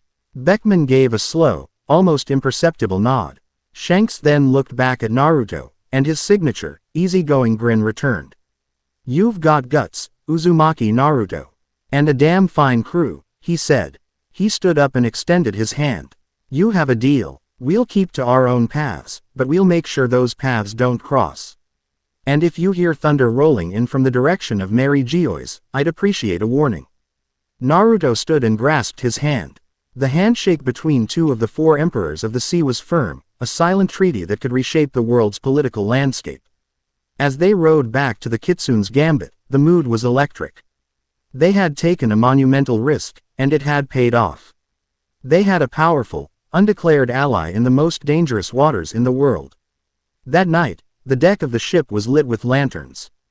The crew was celebrating, a rare and welcome release of the tension they'd been carrying. Laughter and music filled the air. In the midst of it all, Naruto gathered Nami, Robin, and Yamato near the prow. Away from the main party, the sea was calm, and a blanket of brilliant stars glittered overhead. Today, Naruto began, his voice softer than usual, filled with a raw emotion. We faced another king and he recognized us as equals. But it's not because of me. It's because of us. Because of what we are together. He reached into the pocket of his coat and pulled out a small, velvet-wrapped bundle. He unwrapped it, revealing 4 rings. They were simple, elegant bands of pale, polished seastone, each one inlaid with a thin, swirling line of gold. "Nami," he said, taking her hand. Her breath hitched. "For the woman who charts our course and guides us through any storm. The smartest, most resilient person I've ever known." He slid a ring onto her finger. It fit perfectly. He turned to Robin, taking her hand next. It was trembling slightly. "Robin, for the woman who holds the truth of the world, who sees the light in the darkest of histories. The wisest and kindest soul I have ever met." He slid the second ring onto her finger. A single, perfect tear rolled down her cheek.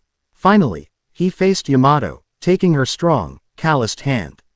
"Yamato, for the woman who fights with the joyous spirit of freedom itself. The strongest, most passionate heart I have ever had the honor to fight beside." He slid the third ring onto her finger. Her usual battle-ready grin was replaced by a look of pure, unadulterated happiness. He then took the last ring and slid it onto his own finger. "For all of us," he said, his voice thick with emotion. "My partners, my family, my wives." It was a perfect, beautiful moment. The culmination of everything they had been through. Nami threw her arms around his neck, laughing through her tears. Yamato joined in, lifting all 3 of them into a bone-crushing, joyous hug. Robin, for her part, simply leaned against him, her head on his shoulder, her hand holding his, the 2 rings touching. And in that moment of perfect peace, a shadow detached itself from the mainmast. It was impossibly fast. A flicker of movement, a whisper of displaced air.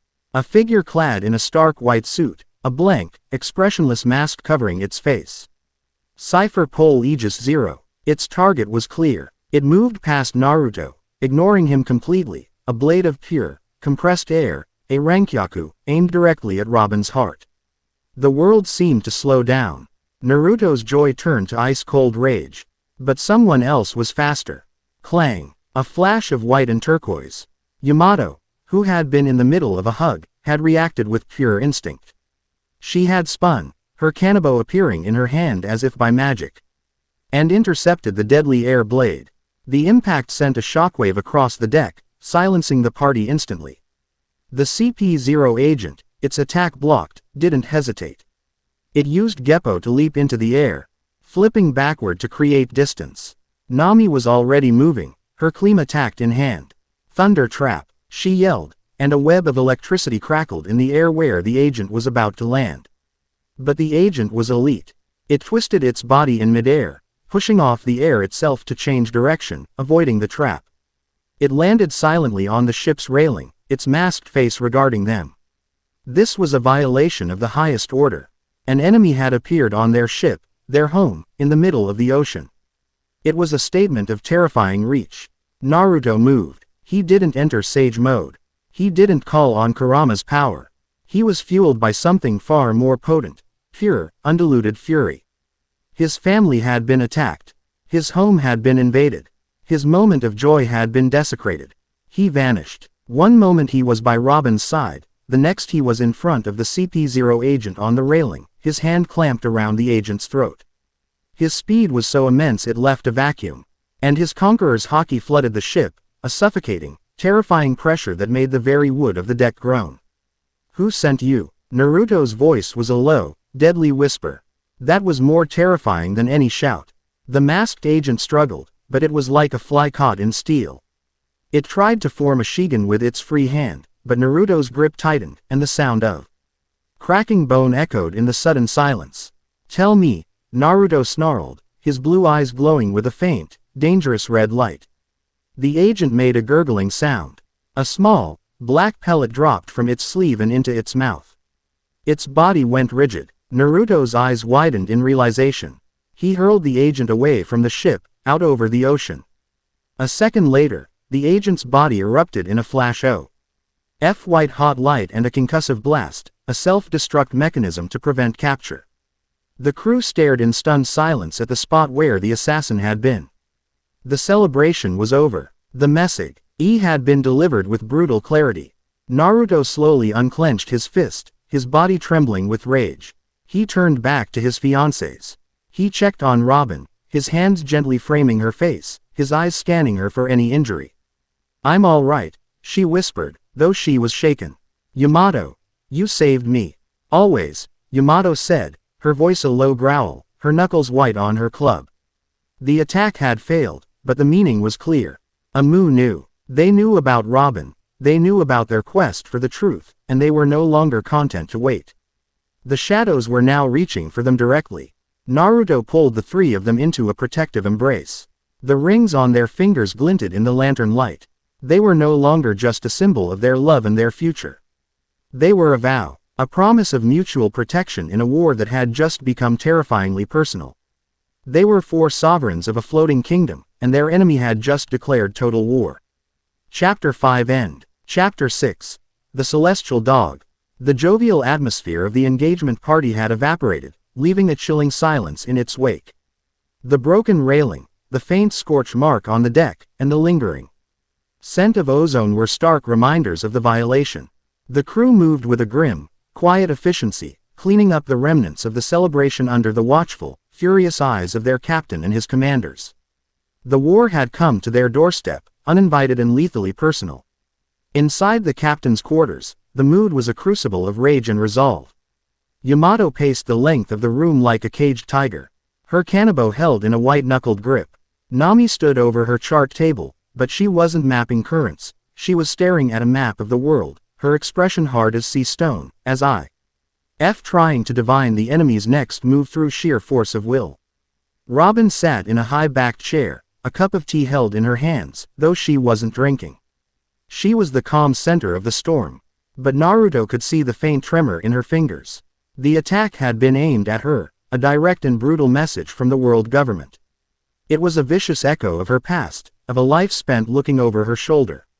Naruto stood by the large bay window, his back to the room, staring out at the dark, starless sea. His fury from the attack hadn't cooled, it had solidified, sharpening into a deadly, focused point. They had come for his family. On his ship, on what should have been one of the happiest nights of their lives. The arrogance of it was breathtaking. They knew, Nami said, her voice cutting through the tension. Somehow, they knew about the summit with Shanks. An attack like that, a CP0 agent, requires the highest level of authorization. It was a direct response. It wasn't just the summit, Robin added, her voice steady despite the tremor in her hands. They targeted me. This was about the poneglyphs.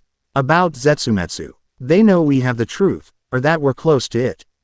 They wanted to silence you. Yamato growled, slamming a fist into her open palm. The sound was like a gunshot. To take the heart of our operation and leave us blind. Naruto finally turned, the look in his eyes made them all pause. The usual warmth was gone, replaced by a glacial blue fire. They failed, he said, his voice a low, dangerous growl. And they made the biggest mistake of their lives. They showed their hand. They showed us that they're afraid. And now, we're going on the hunt. But before he could elaborate, the ship's primary Den Mushi, the one tuned to receive only the most urgent high-priority frequencies, began to ring, its cry shrill and panicked. A crew member burst in a second later, his face pale. "Captain, an emergency signal from our watch post on the Isle of Songs. A marine fleet, a massive one, just appeared on the horizon. They're heading straight for us." Nami was already moving, sprinting from the room and up to the helm. "How did they find us? We've been running dark since the summit." Naruto followed, the others close behind. On the deck, a subordinate was holding a vivre card, or rather, a tiny, smoldering piece of one. "We found this in the wreckage of the railing, sir. It was stuck to a piece of the assassin's uniform. It must have activated when he died. A tracking beacon. A posthumous gift from their uninvited guest. The attack hadn't just been an assassination attempt. It had been a way to tag them, to ensure they couldn't escape the world government's wrath.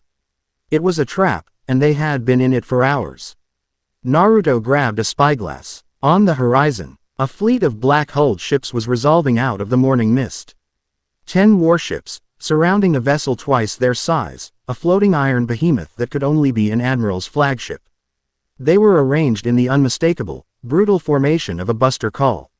"Fleet Admiral Akainu is not a subtle man," Robin observed, her voice grim as she stood beside Naruto. "He has sent his dog." "Which one?" Yamato asked, her eyes gleaming with a fierce light. "It doesn't matter," Naruto said, his gaze fixed on the approaching fleet. He handed the spyglass back. A cold, dangerous smile touched his lips. "They want a war, they'll get one. Nami, full speed ahead. We meet them on our terms, in the open water." Nami's voice rang out from the helm, filled with a thrill of defiance.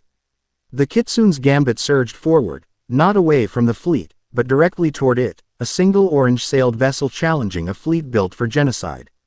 The sea became their chessboard. Nami was in her element. The klima tacked in her hand, the wind and waves her willing soldiers. "They're in a standard pincer formation," she called out, her eyes darting between the enemy and the churning water. "Predictable. Boring. Robin, I need their flagship's rudder neutralized."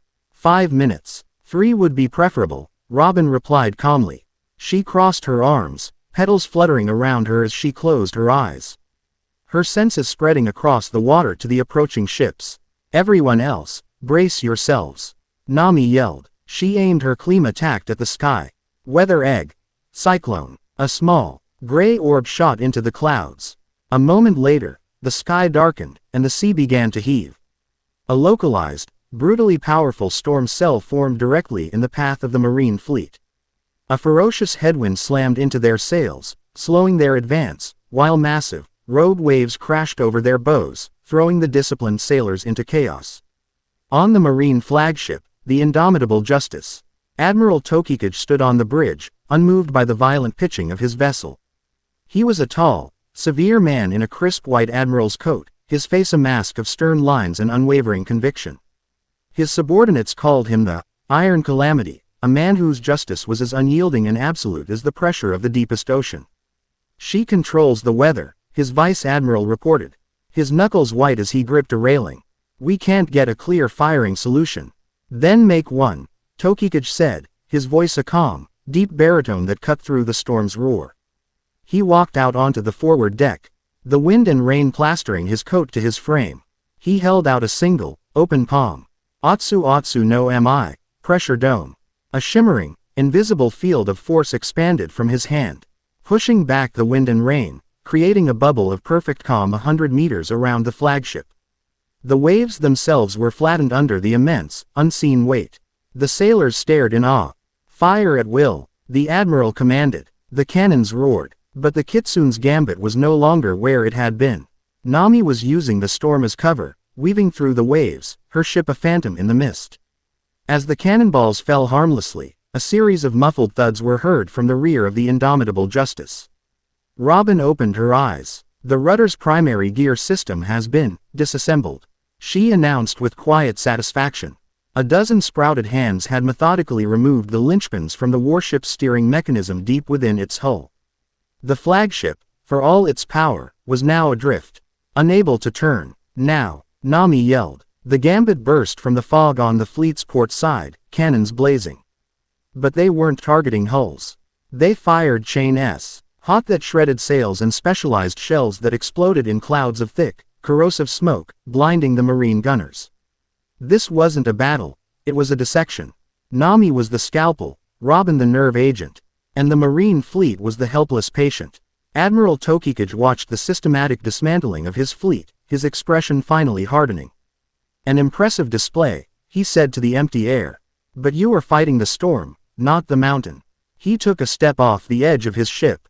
He did not fall. He stood on the air itself, held aloft by a platform of compressed pressure. He began to walk toward the Kitsune's gambit, each step accompanied by a soft, concussive boom. He was an army of one, and he was coming for them. "Admiral on the move," a spotter cried. "He's mine," Yamato roared, her form already shifting, growing, horns elongating as she entered her hybrid state. She leapt from the deck, a blast of her own haki propelling her through the air to meet him head-on. The two forces collided in midair with a cataclysmic explosion of power. Yamato's haki-wreathed kanabo, an attack that could shatter a mountain, was stopped dead by an invisible wall of pressure in front of Tokikage's open hand. "Mythical zone," the admiral noted, his voice devoid of emotion. "A rare and powerful beast. But all beasts can be tamed." Crushing vice. The air around Yamato suddenly solidified. An immense, crushing force pressed in on her from all directions, as if she'd been dropped to the bottom of the sea. Her muscles screamed, her bones groaned. She roared in defiance, her own conqueror's haki flaring out, pushing back against the unseen force. The two hung in the air, locked in a titanic struggle of wills. Yamato, a being of wild, untamable freedom, against Tokikage, the embodiment of unyielding, oppressive order. Naruto watched from the deck, his fists clenched. This was a true top-tier fighter. A man whose power could neutralize even Yamato's overwhelming strength. He entered Sage mode in a heartbeat, the orange pigmentation flaring around his eyes.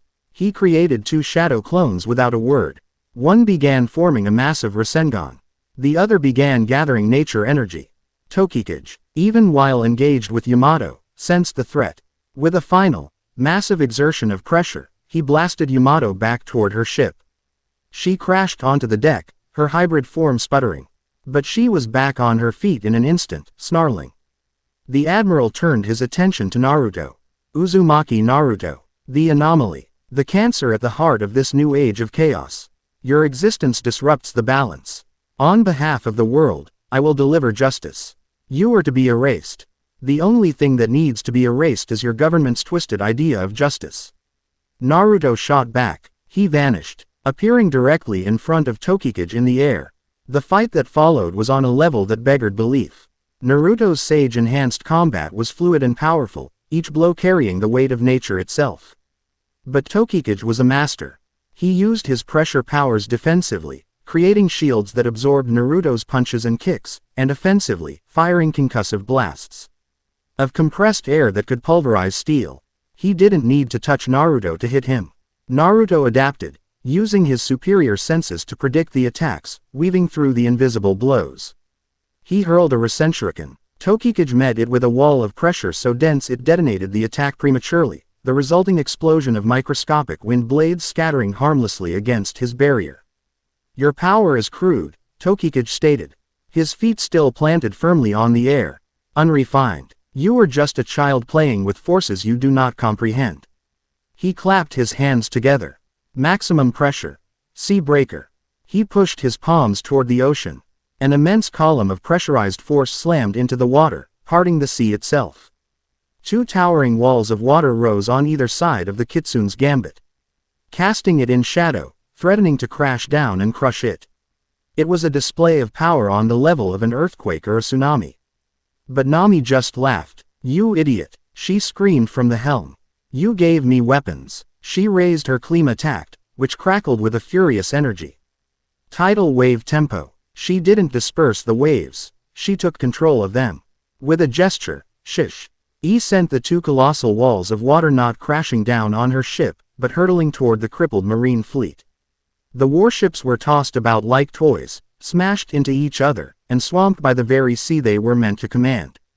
Tokikage watched his fleet be decimated with a single, cold glance. He turned his attention back to Naruto. They are expendable. The mission is you. He raised his hand, and the pressure around Naruto began to build, a crushing, inescapable grip. Naruto fought against it, his muscles straining. He was being held, immobilized in midair. It is over, the admiral said. As the pressure built, as Naruto pushed his sage mode to its absolute limit, something inside him snapped. The rage from the assassination, the pressure of the fight, the resonance of his own power with the world's ancient seal, it all collided. His vision fractured. He was no longer in the sky above the sea. He was in a void of absolute blackness, surrounded by cold, distant stars. And before him, a presence. Something so vast it had no shape, only a gaping, endless maw, a hole in the fabric of reality fringed with teeth that were shattered galaxies. It was a hunger that predated time, a silence that screamed. The whisper was not a sound. It was an idea, planted directly into his soul. Open, a wave of cosmic dread, a fear so profound it threatened to unmake his very identity, washed over him. The star-devouring maw was aware of him. And it was calling. On the sea, Naruto's power went haywire. A violent, chaotic surge of red-orange chakra erupted from him, shattering Tokikage's pressure hold like it was glass. It was not the controlled power of Sage Mode. It was wilder, hotter, mixed with something ancient and terrifyingly powerful. Kurama's chakra, yes, but amplified. Twisted by the resonance with the seal. Tokikage was blasted backward, his arm held up to shield his face, a look of genuine shock finally appearing on his stoic features. What is this energy? He breathed. It felt wrong, alien. It was not of their world. Naruto hung in the air, his body cloaked in a raging torrent of red energy, his eyes glowing slits of crimson. The vision was gone, but the echo of that cosmic terror remained. And it had been transmuted into pure, incandescent rage. He raised a hand, and a sphere of black, unstable energy formed there, a tailed beast bomb condensed and corrupted by his fluctuating power. You wanted me erased. Naruto's voice was a layered, demonic snarl. Fine, let's see you handle this. He threw it. The blast was not the clean, world-shaking explosion from the Tempest Maw. It was a messy, violent eruption of raw power that tore a hole in the sky, shredding the clouds and boiling the sea beneath it. Admiral Tokikage met the blast head-on. He brought both hands together, creating the most powerful pressure shield he could muster. The impact was apocalyptic. For a moment, he held. His admiral's coat was shredded from his body, his skin cracking under the strain. But the power was too immense, too foreign. His shield shattered. The blast consumed him, and he was hurled, broken and unconscious, toward the horizon, a shooting star of defeated justice. The red chakra cloak around Naruto flickered and died. The backlash from the power surge hit him like a physical blow, and he fell from the sky, unconscious, his energy completely spent. Naruto. The cry was a unified scream from Nami, Robin, and Yamato. Yamato, already recovered, leapt into the air, catching him gently before he hit the water and bringing him back to the deck. They surrounded him, a protective circle of fierce love and terror. Nami took command instantly, her own fear locked away behind a wall of cold professionalism. Damage report. Get the wounded to the infirmary. Robin, his condition. Robin knelt, her hand on Naruto's chest. His breathing was shallow, his life force dangerously low. He's exhausted. He poured everything into that last attack. The RGY. It was fighting him as much as it was helping him. The remaining marine ships, their admiral defeated and their fleet in ruins, were already turning, making a full, panicked retreat. The battle was won, but as Yamato lifted Naruto to carry him to the infirmary, and Nami guided their battered ship away from the wreckage, Robin looked up at the sky. The hole Naruto's blast had torn in the clouds was slowly closing. But for a fleeting second, in the clear patch of sky beyond, she thought she saw the stars arranged in a new, horrifying constellation, a vast, spiraling maw. The echo of the prisoner. And the key that had just been turned in its lock. Their victory had come at a terrible price. They had just announced their presence to the gods. Chapter 6 End. Chapter 7. A Storm of Vows. Yuto awoke to the gentle rocking of the ship and the scent of antiseptic herbs. The world came back to him slowly, a dull, throbbing ache behind his eyes, the only reminder of the storm he had unleashed. He was in the infirmary. The familiar grain of the wooden ceiling above him. He tried to sit up, but a wave of dizziness and profound exhaustion washed over him, forcing him back against the pillows. Don't, a soft voice commanded. Robin was sitting in a chair beside his cot, a thick book open on her lap, though it was clear she hadn't been reading. Her face was etched with a deep, weary concern. He looked to the other side of the cot. Nami was slumped in another chair, fast asleep, her head resting on her arms on the edge of his mattress, her usual fiery energy completely spent. And standing guard at the foot of the bed, her arms crossed, was Yamato. She looked like a statue carved from defiant marble, her amber eyes fixed on him, a mixture of relief and simmering fury in their depths. They had clearly been there for some time. How long? Naruto rasped, his throat dry. 2 days, Yamato answered, her voice low and rough. You've been out cold since the fight. The admiral, the fleet. Gone, Robin said, closing her book and placing it aside. She poured him a glass of water, her hand steady as she helped him drink. The survivors fled. Their fleet is shattered. You won, Naruto, decisively. But there was no triumph in her voice. Naruto looked at their exhausted, worried faces and the victory felt hollow. He remembered the fight. He remembered the crushing pressure, the rage, the vision of that endless silent maw. He remembered the feeling of a power that was not his own, a chaotic, corrosive energy that had poured out of him. The vision, he began. I saw it, the star-devouring maw. It was aware of me. Quote, we know, Robin said softly. We felt it, the energy you released. It was a beacon, Naruto. It was like shouting your name into the void, and something answered. Nami stirred, woken by their voices. She sat up, rubbing the sleep from her eyes, and the moment she saw he was awake, she launched herself at him, her arms wrapping around his neck in a fierce, desperate hug. You idiot, she mumbled into his shoulder, her voice thick with unshed tears. You absolute, reckless, wonderful idiot. Don't you ever do that again. He held her, feeling the frantic beat of her heart against his chest. Yamato came and sat on the edge of the bed, placing a large, warm hand on his leg, a silent gesture of grounding. Robin's hand rested on his shoulder. In that moment, surrounded by them, the cosmic dread from his vision began to recede, chased away by the fierce, protective warmth of their love. I'm sorry, he said, his voice quiet. I lost control. You protected us, Yamato corrected.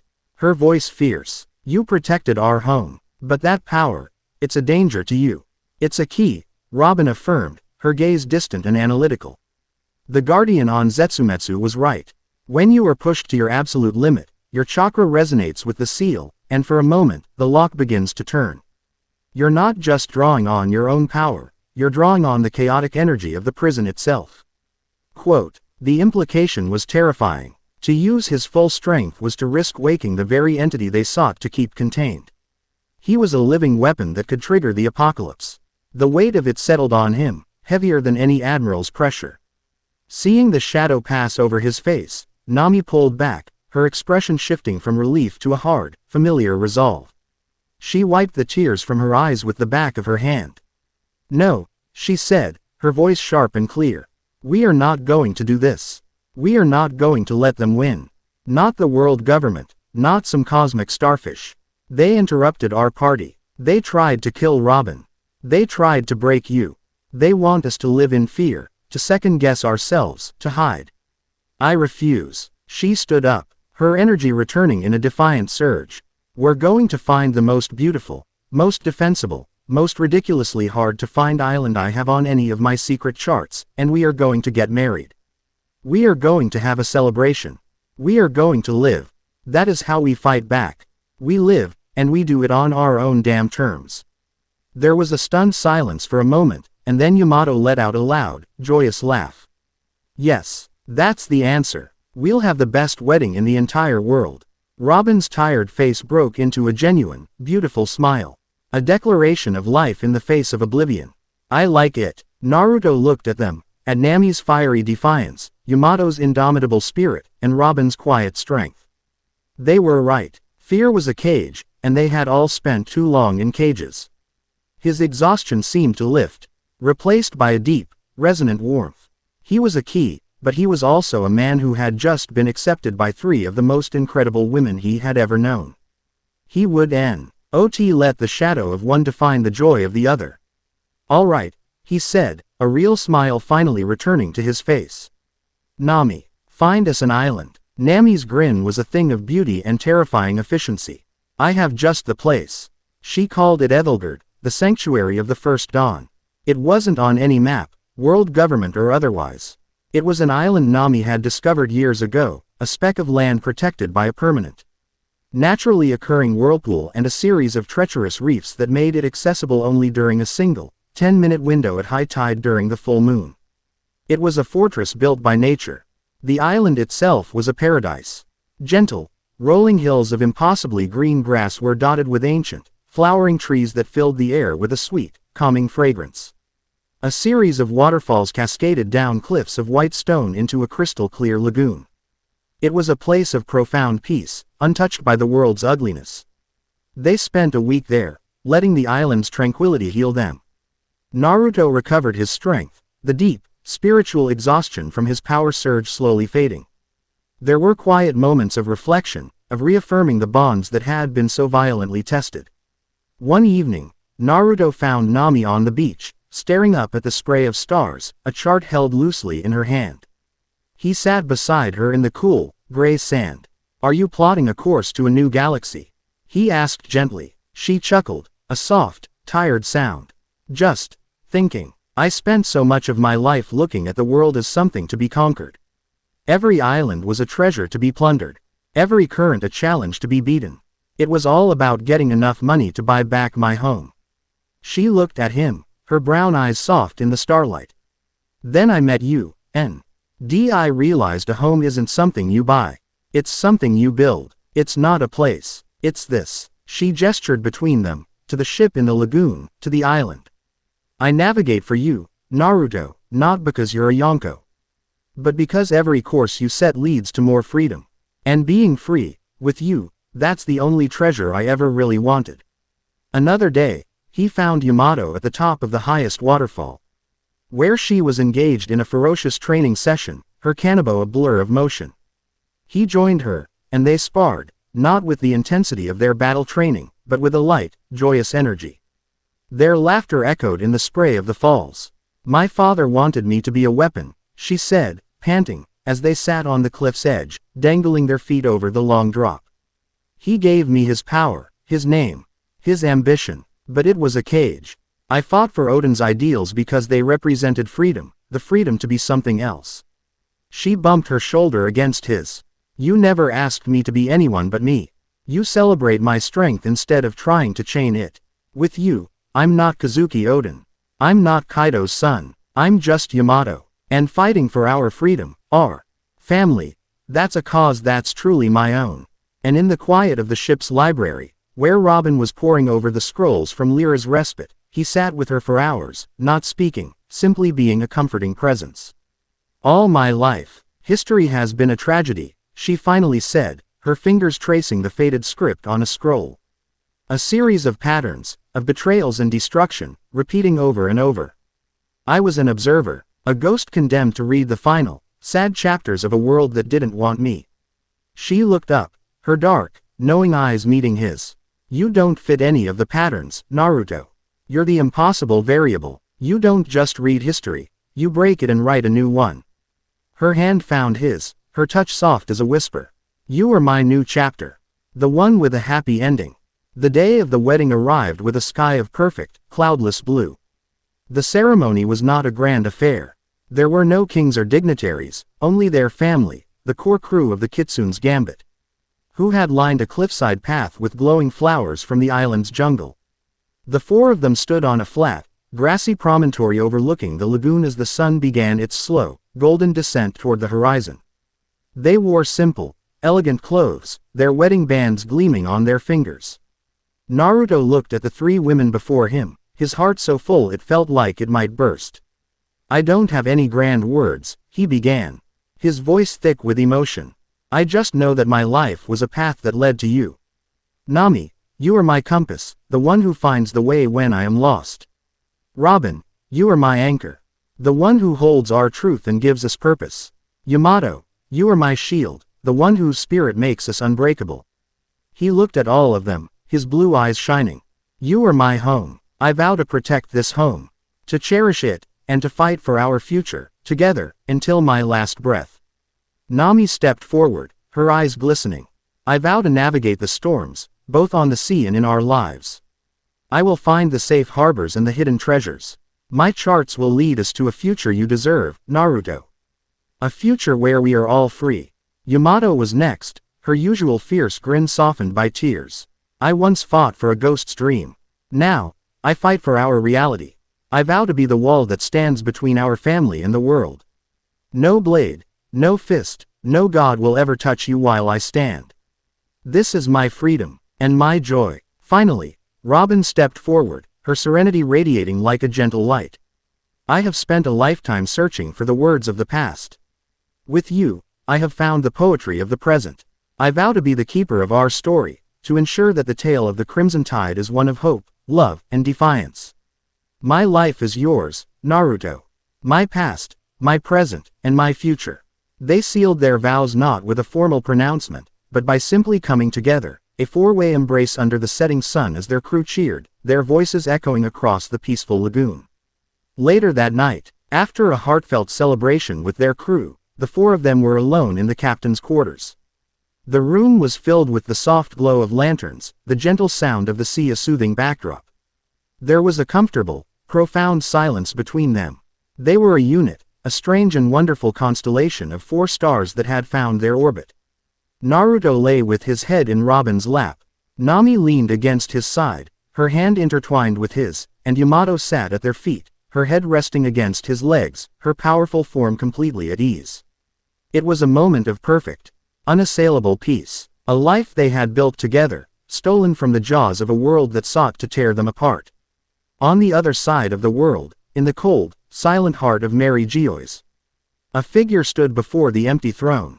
The chamber was dark, vast, and ancient. The figure was tall and slender, its features hidden in shadow, its silhouette crowned by a shape that suggested a long, impossible lifespan. Before it, on a simple stone pedestal, lay 4 bounty posters. 3 were the established emperors: Shanks, Blackbeard, Luffy. The 4th, newly printed, was Uzumaki Naruto. The shadowy figure, Amu, the secret king of the world, reached out a long, pale finger. It did not touch the posters of the other emperors. It slowly, deliberately, pressed the tip of its finger against the smiling, sun-kissed face of Naruto on his poster. Crack. The sound was not loud, but it was absolute. A thin, black line, like a fissure in reality itself, appeared across Naruto's poster. At that exact same instant, high in the atmosphere above the idyllic sanctuary of Ethelgard, the perfect, star-dusted sky split open. A silent, jagged crack of pure blackness appeared, a wound in the heavens. No thunder followed, only a profound, unnatural silence. For a moment, the stars themselves seemed to hold their breath. The prisoner in the void had felt the jailer's notice. And it had answered. The honeymoon was over. Chapter 7 End. Chapter 8. The God's Shadow. The crack in the sky was not a sound. It was a violation. A silent, jagged tear in the fabric of the night, a wound pure blackness bleeding into the perfect, star-dusted canvas above their sanctuary. The joyous cheers of the crew died in their throats, replaced by a collective, sharp intake of breath. The lantern on the deck of the Kitsune's gambit flickered, as if the very air had grown thin and starved of life. Naruto stood on the grassy promontory, his arms still around his new wives, but the warmth of their embrace was instantly chased away by a profound, primordial chill. It was the same cold he had felt in his vision, the absolute zero of the void, the touch of the star-devouring maw. "What is that?" Nami whispered, her head tilted back, the master navigator in her unable to comprehend a celestial event that obeyed no laws of nature. "It's a message," Robin answered, her voice a low, grim murmur. Her eyes, which had been shining with happiness moments before, were now as dark and deep as the fissure above. "Amu, he knows we are here. He is looking at us. And he's not the only one," Naruto growled. He could feel it. A faint, terrible resonance, like a tuning fork struck a universe away, vibrating through his very soul. The key was resonating with the lock. The tear in the sky held for a long, terrible minute. A stark symbol of their compromised peace. Then, as silently as it appeared, it sealed itself, leaving behind an unblemished, star-filled night that now felt like a lyre. The sanctuary of Ethelgard was no longer safe. It was a location marked on an enemy's map. "We leave now," Naruto commanded, his voice sharp, cutting through the stunned silence. The crew, shaken but disciplined, moved without question. The remnants of the wedding celebration forgotten as they scrambled to prepare the ship for a sudden departure. as Nami and Yamato sprinted toward the gambit to oversee the preparations. Naruto and Robin lingered for a moment on the cliffside. He looked at her, his eyes searching hers for the fear he felt echoing in his own chest. He reached across the world and put a crack in the sky, Naruto said. The sheer scale of the power behind the act settling in. Just by touching my poster. It is the power of a king who has ruled from the shadows for 800 years, Robin replied. Her composure a thin but resilient shield. And the power of the entity he bargains with. This changes the stakes. They are no longer just hunting us. They are actively watching. Before they could say more, a sudden, oppressive silence fell over the island. The gentle chirping of insects, the rustle of leaves in the night breeze, the distant cry of a sea bird, it all stopped. The world seemed to be holding its breath. An unnatural shadow, darker than the night, fell over the deck of the Kitsune's gambit. It wasn't cast by a cloud, it seemed to bleed out of the air itself. Yamato, who had been shouting orders, froze. Her head snapped up, her amber eyes wide with disbelief. A figure was coalescing on the main deck, near the mast. It wasn't a man, it was a being of shadow and cold light. A humanoid shape woven from pure psychic dread. Its form was indistinct, its features constantly shifting like smoke, but its presence was absolute. It had not arrived on a ship, it had not flown. It had simply appeared. What in the hells? Nami breathed from the helm, her hands tightening on the ship's wheel. The entity, this herald of the Ma, did not speak. It did not need to. It tilted its formless head, and the assault began. It was not a physical attack. It was an invasion. Nami was the first to fall. The world around her dissolved. She was no longer on the deck of the gambit. She was in Kokoyashi village, the scent of smoke and blood thick in her throat. Arlong, massive and terrifying, stood over the broken body of Belmir, his cruel laughter echoing in her ears. You see, the fish man's voice whispered, but it was deeper, colder, ancient. Your charts, your money, they are useless. You couldn't save her then. You can't save them now.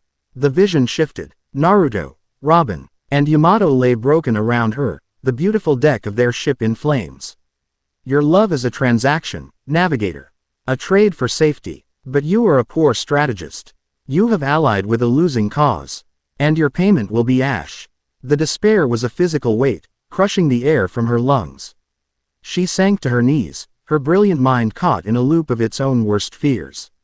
Yamato was next. The idyllic island vanished, replaced by the grim, oppressive stone of Onagashima's dungeons. The seastone cuffs were cold and heavy on her wrists again. Her father, Kaido, loomed over her, his voice not a roar, but a disappointed, insidious whisper. Freedom, Odin, you play with dolls and call it a destiny. You are my child. You are a monster. That strength you cherish is my gift. It is for destruction. It is for conquest. Phantoms of Naruto, Nami, and Robin appeared, their faces twisted in fear. Look at them, Kaido's voice echoed. They fear you. They know what you are. One day, you will lose control. You will break your toys. It is your only true nature. This freedom you chase is just a longer chain. The joy of battle, the thrill of liberation, it all curdled into self-loathing and doubt. Her grip on her kanabo slackened, the weapon suddenly feeling alien in her hands. Robin's assault was the most intimate, the most cruel. The world burned. Ohara was in flames again. The sound of screams and collapsing libraries filling her ears. Her mother stood before her, not with a loving smile, but with a look of cold accusation.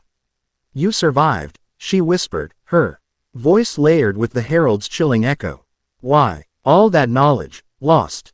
All those lives, turned to dust. And the little demon lived. Saul appeared, his giant form wreathed in ice.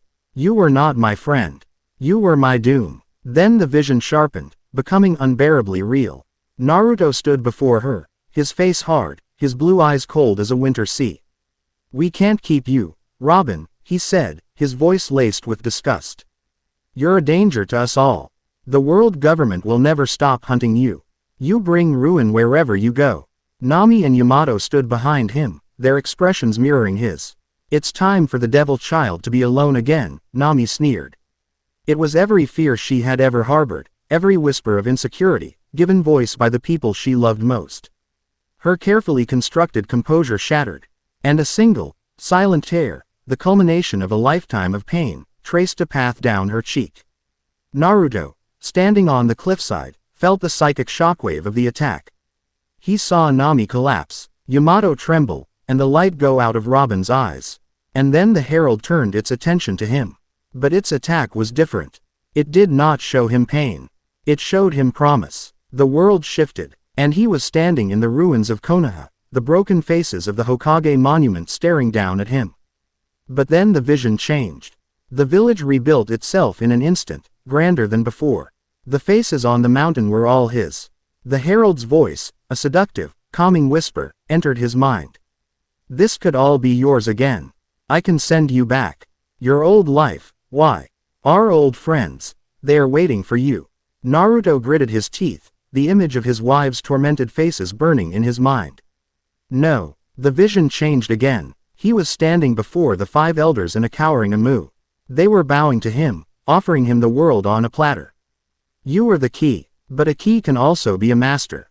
My power can be your power. End this pathetic world government. End all conflict. Become the God King of a silent, orderly world. No more pain. No more war. Just peace. Just quiet. The temptation was insidious. An end to the struggle. The power to enforce his will, to protect everyone. But Naruto saw the lie. It was the peace of the grave. The order of a prison. My family is in pain, he snarled, not to the vision, but to the herald on the ship. And you're talking to me about peace. He pushed the seductive visions aside and focused. He couldn't punch this thing. He had to fight it on its own terms. He closed his eyes, sinking deep within himself, and entered sage mode. The world came alive in a new way. He couldn't see the herald's soul, it was a void, but he could feel the tormented, flickering life energies of his wives. They were drowning in seas of their own despair. He had to be their anchor. He focused on Nami first. He pushed his own energy out, not as an attack, but as a connection. He didn't try to shatter her vision, he entered it. He stood beside her in the burning vision of Kokoyashi. This isn't real, Nami, he projected, his thought a warm, golden light in her nightmare. Arlong is a ghost. Look at me. Our dream wasn't about money. It was about seeing the world together. Your mind isn't a weakness, it's the weapon that will save us all. You are the navigator of the Crimson Tide. Chart our course home. To me. He felt her spirit latch onto his. A flicker of defiance in the suffocating despair. He turned his senses to Yamato, finding her in the cold stone dungeon of her mind. This isn't you, Yamato, his thoughts reached out, firm and unwavering. Kaido is a memory. Your power is your own. I saw it when we fought Boros. I feel it when we spar. It's the power of freedom, a power you claimed for yourself. You are not a monster. You are our guardian, our shield. Now stand up and fight for the family you chose. Her spirit flared, a surge of defiant, untamable energy pushing back against the phantom chains. Finally, he reached for Robin. Into the burning heart of her oldest, deepest wound. He walked through the flames of Ohara, past the accusing phantoms, and stood before her. He didn't speak. He simply projected a feeling, his absolute, unconditional love and trust. He showed her the memory of their conversation in the library, his hand on hers. He showed her the moment he'd given her the ring. He projected the vow he had just made. You are my anchor. You hold our truth. You are the light of our revolution. You are not a demon. You are my wife. And you are never, ever alone. The nightmare shattered. Robin's eyes snapped open, and the tear on her cheek was followed by another, but this one was of catharsis, of a love so powerful it could banish the ghosts of a lifetime. On the deck of the Gambit, the 3 women rose to their feet. Their eyes blazing, the psychic illusions dissolved, unable to take root in minds that were now connected, anchored to Naruto and to each other. Their combined will, a fusion of Nami's sharp intellect, Yamato's indomitable spirit, and Robin's profound wisdom, all grounded in Naruto's unwavering love, erupted as a palpable aura of golden light. It was not hockey. It was the pure, weaponized power of their bond. The shadowy form of the herald recoiled, hissing as the golden light pushed it back. Its form, which had been fluid and smoky, began to solidify, forced into a.m.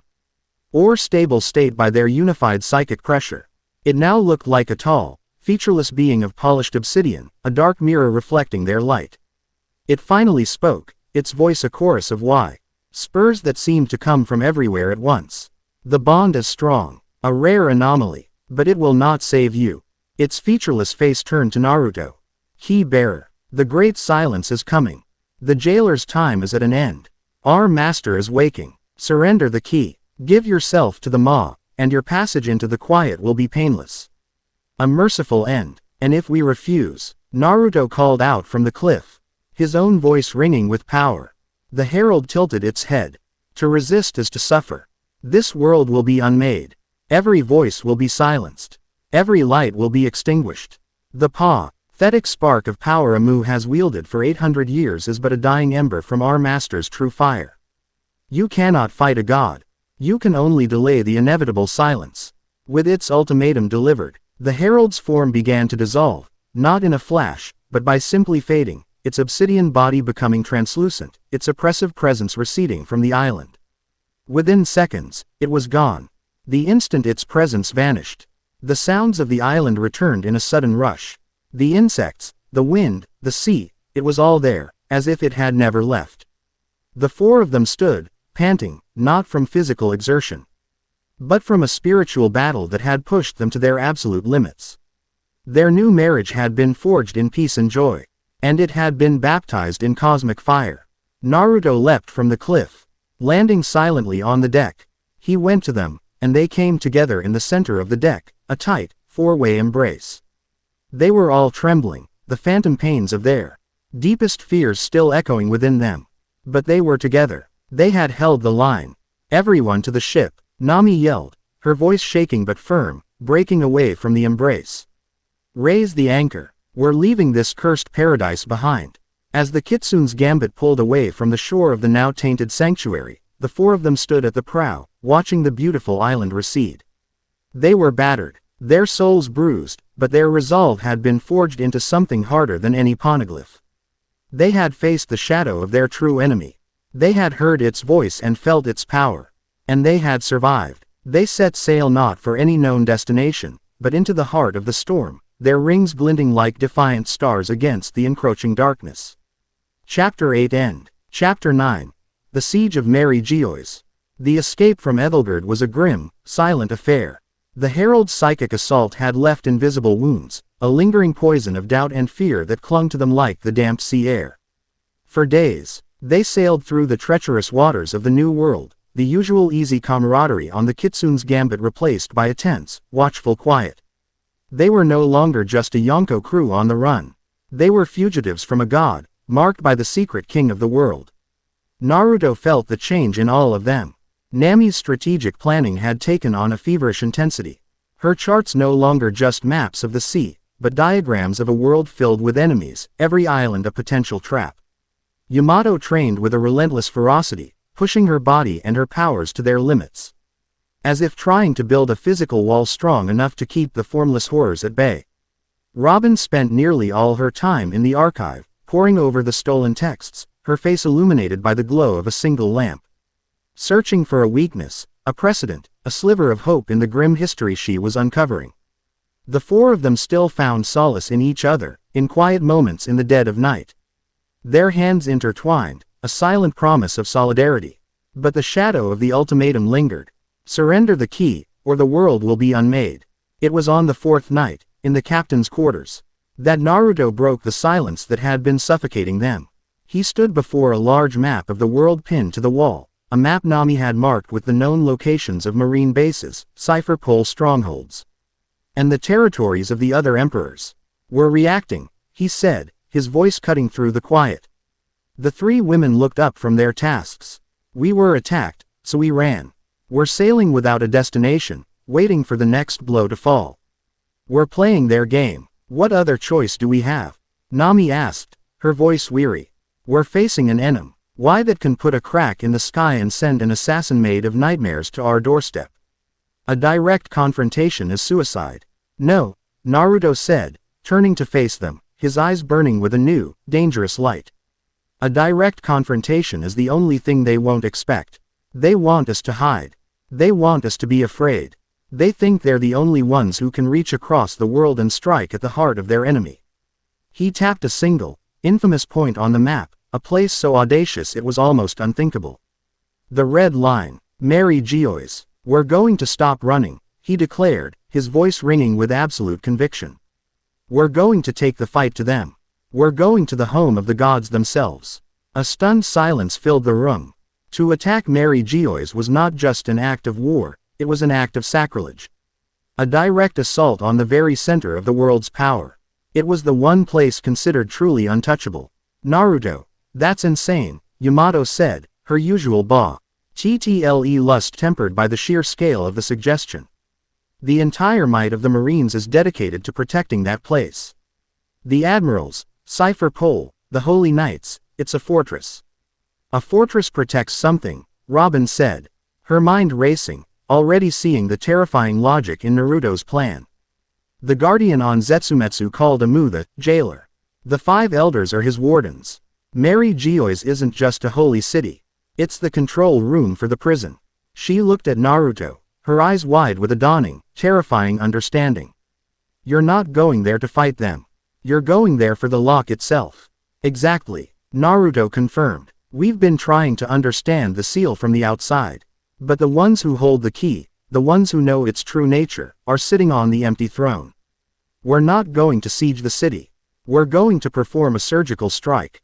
We are going to walk into the Pangaea castle, confront Amu and the elders, and get our answers. Or die trying. The sheer, breathtaking audacity of the plan hung in the air. It was a mad gamble, a 1 in a billion shot.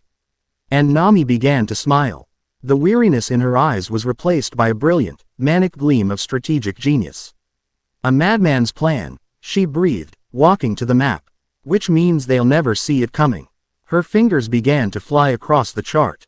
But we can't do it alone. A direct assault is impossible. We need a distraction. A global one. Something so big it forces the Marines to pull their forces away from the red line, even for a few hours. Naruto grinned, a fierce, feral expression. I think I know a certain red-haired Yonko who owes me a warning.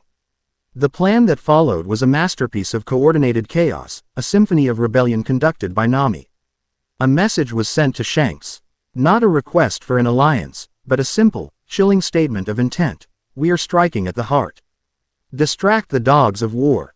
Another message, carried by Robin's network of contacts within the Revolutionary Army. Reached Monkey D. Dragon. The light of revolution is moving on Mary Geoise.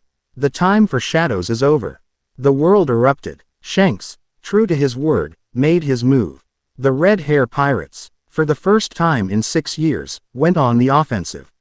They didn't attack marine bases. They systematically and publicly liberated a series of islands under the direct taxation of the world nobles. The Celestial Dragons. It was a direct slap in the face to the world's authority. Simultaneously, the Revolutionary Army, galvanized by the news, launched coordinated uprisings in a dozen kingdoms across the globe. The carefully maintained order of the world government began to fray at the seams.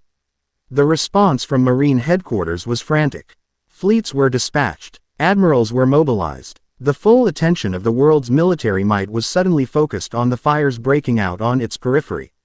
And in the midst of that global chaos, a single, orange-sailed ship, cloaked in a Nami-generated fog that made it invisible to all but the most sensitive observation hockey, did the impossible. It sailed up the back of the Red Line.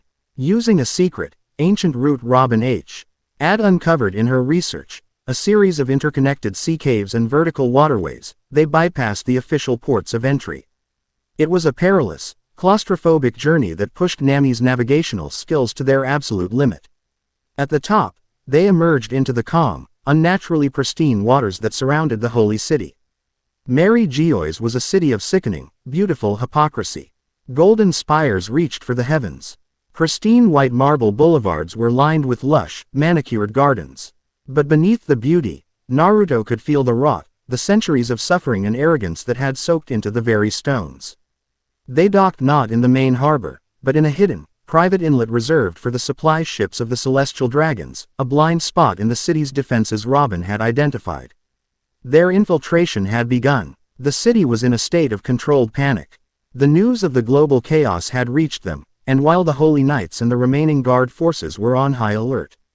Their attention was focused outward, on the borders. No one was looking for an enemy that was already inside. The four of them moved through the city like ghosts.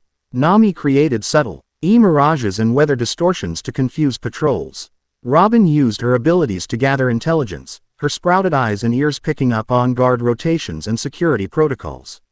Naruto and Yamato were the silent, unstoppable force, clad in dark cloaks, ready to neutralize any threat that got too close.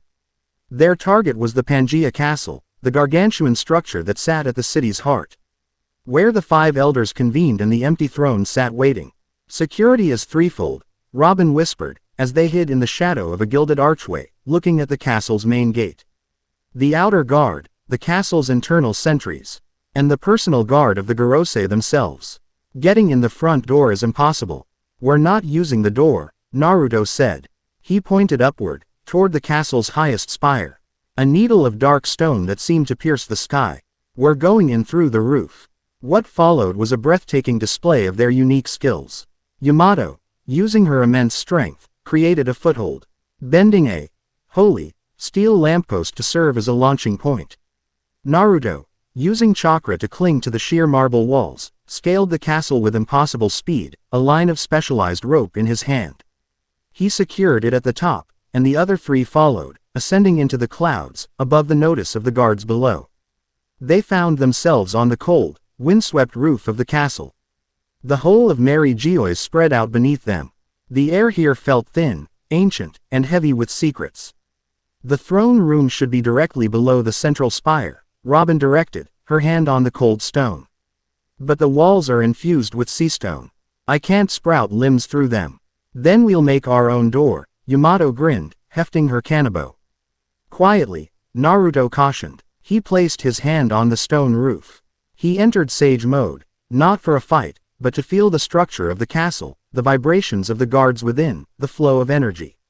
There's a weak point, an old ventilation shaft, sealed centuries ago, right here. With a controlled, precise application of her hockey-infused strength, Yamato struck the spot. It wasn't a loud, shattering blow. It was a deep, concussive thud. The stone fractured, groaned, and a section of the roof collapsed inward, dropping them into a dusty, forgotten service corridor. They were inside the belly of the beast. They moved through the opulent, silent halls of Pangaea Castle, a place where no pirate had ever set foot. The walls were lined with priceless art depicting the triumphs of the celestial dragons, a monument to their own vanity. As they neared the throne room, the presence of overwhelming power became palpable. It was the combined haki of five of the strongest individuals in the world, a suffocating aura of authority and ancient strength. They reached a pair of colossal, golden doors. On the other side, they could hear the low murmur of voices. Ready, Naruto whispered, looking at his wives. Nami nodded, her klima tacked in hand.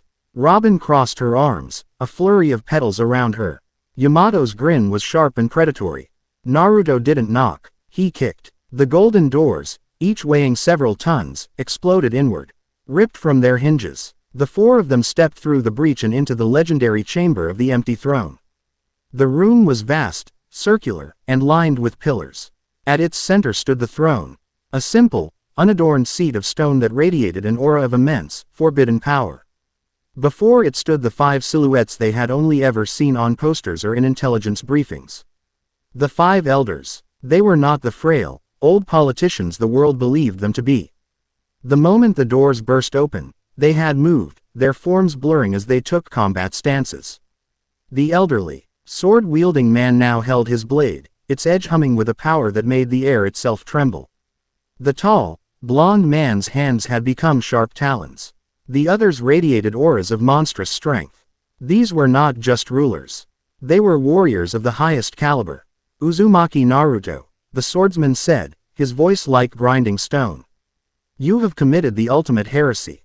To set foot in this chamber is a crime for which there is no punishment but utter annihilation. I'm here for a chat with your boss, Naruto shot back, his eyes fixed on the empty throne behind them. Tell Amu to show his face. The elders stiffened, a flicker of genuine shock passing between them. You speak of things you do not understand, boy, the blonde elder snarled. You will die here, and the world will never even know your name. This world is built on a lie you've been protecting for 800 years, Robin declared, her voice ringing with the conviction of a scholar. Ho had finally found the last page of her book. We know about the deal. We know about the prisoner. Your reign as jailers is over. The elder with the large mustache let out a low, dangerous laugh. Jailers. You think we are merely jailers? He shook his head, a look of grim, ancient pity on his face. You children are so caught up in your stories of good and evil. You see a cage and assume we are the ones who hold the key. He gestured around the grand, empty room. This world, this peace, we have maintained, the absolute justice we enforce, it is not the cage. It is the bars. We are not the jailers of the star-devouring maw. As he spoke, the very air in the room grew cold. The shadows in the corners of the vast chamber deepened, stretching and coalescing behind the empty throne. A presence began to manifest. A being of pure, ancient dread that made the herald on Ethelgard feel like a pale imitation. We are its priests, the elder finished, his voice dropping to a terrified whisper. And our justice has been a desperate, 800-year-long prayer to keep it asleep. The sky outside the chamber's high windows, which had been a clear, calm blue, was beginning to tear open. Not a single crack this time, but 100, 1,000, spreading like a spiderweb across the heavens. The chaos of the global uprisings, the emotional turmoil of the world, it was all food for the waking entity. The distraction they had engineered to get here was now serving as the dinner bell for the apocalypse. The shadows behind the throne solidified, and from them, a figure emerged. Tall, slender, and crowned with a shape of impossible age, a Mu. And as the secret king of the world stepped into the light, Naruto felt a jolt of recognition. It wasn't the face, which was hidden in shadow. It was the energy. It was the same cold, seductive, promising voice from the vision. The herald hadn't been a messenger. It had been a projection. A piece of Mu himself. And as the king of the world finally revealed himself, Naruto knew their gamble had failed in the most spectacular way possible. They hadn't come to confront the jailer. They had just knocked on the door of the high priest, in the middle of his ritual, and announced that the sacrifice had arrived. Chapter 9 End. Chapter 10. The Maelstrom and the Maw. The opulent, cavernous throne room of Pangaea Castle, a chamber that deep in the silent heart of global power for 8 centuries, became a cage. The air grew impossibly cold, thick with an ancient, oppressive power that made the combined haki of the 5 elders feel like a gentle summer breeze. The sky, visible through the impossibly high-arched windows, was a shattered mirror, the cracks of black void spreading, turning the day into a horrifying, premature twilight. The 5 elders, no longer appearing as aged statesmen, had transformed. The tall, blond man was now a monstrous, griffin-like creature, his talons scoring deep gouges in the marble floor. The elder with the great mustache had become a hulking, boar-like beast with tusks of pure obsidian. The swordsman, though retaining his human shape, was cloaked in an aura of such murderous intent that it felt like a physical blade against the skin. They were not men who had eaten devil fruits, they were monsters who had worn the skins of men. Behind them, the figure of a Mu solidified. It was tall, impossibly slender, and wore a simple, flowing black gown. Its face was a void, a pool of shadow from which 2 points of cold, white light regarded them. There was no rage in its presence, no malice. There was only a profound, ancient weariness and a desire for absolute silence. The age of noise is at its end, Imu's voice echoed, not through the air, but directly in their minds.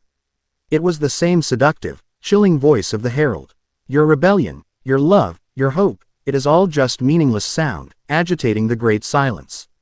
We will offer you the mercy of being the first to be quieted. Naruto didn't waste a second on words. He exploded into action. Yamato, the swordsman. Nami, control the room. Robin, find a weakness. We break them, we get to the throne. He shot forward, a blur of orange and black. 2 shadow clones appearing at his side as he engaged the boar-like elder. The battle for the fate of the world began not with a grand duel, but with a desperate, chaotic brawl in the heart of the enemy's sanctum. Yamato met the swordsman's charge with a roar, her kanabo clashing against his blade. The impact was not a clang of metal, but a silent explosion of force that fracked the floor in a perfect circle around them. The swordsman's skill was sublime, each arc of his blade a masterpiece of death, but Yamato's power was that of a god, her strikes carrying the untamed fury of a blizzard. They were perfectly matched, a whirlwind of white and black locked in a dance of destruction. Nami sprang into action, her mind a supercomputer of strategic possibilities. "This isn't an open field," she yelled, assembling her Klima tact. "So let's make one. Mirage tempo." The vast room shimmered, and suddenly there were a dozen Narutos, a dozen Yamatos, a dozen Robins, all moving, attacking, creating a chaotic battlefield that overwhelmed the Elder's senses. She followed it up instantly. Weather egg. Indoor fog. A thick, disorienting mist filled the chamber, obscuring sightlines and muffling sound.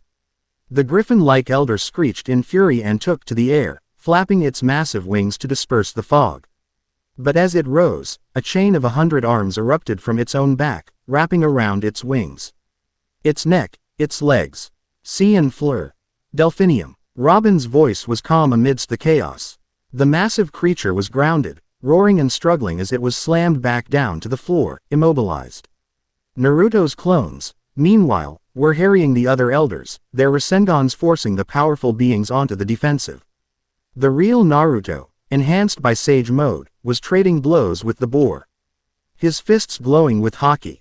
Every punch he landed felt like striking a mountain, but every blow the boar landed was met with the fluid, yielding grace of the frog Kata, its immense force redirected. They were doing it. The four of them, a perfectly synergistic unit forged in love and battle, were holding their own against the five monsters who secretly ruled the world.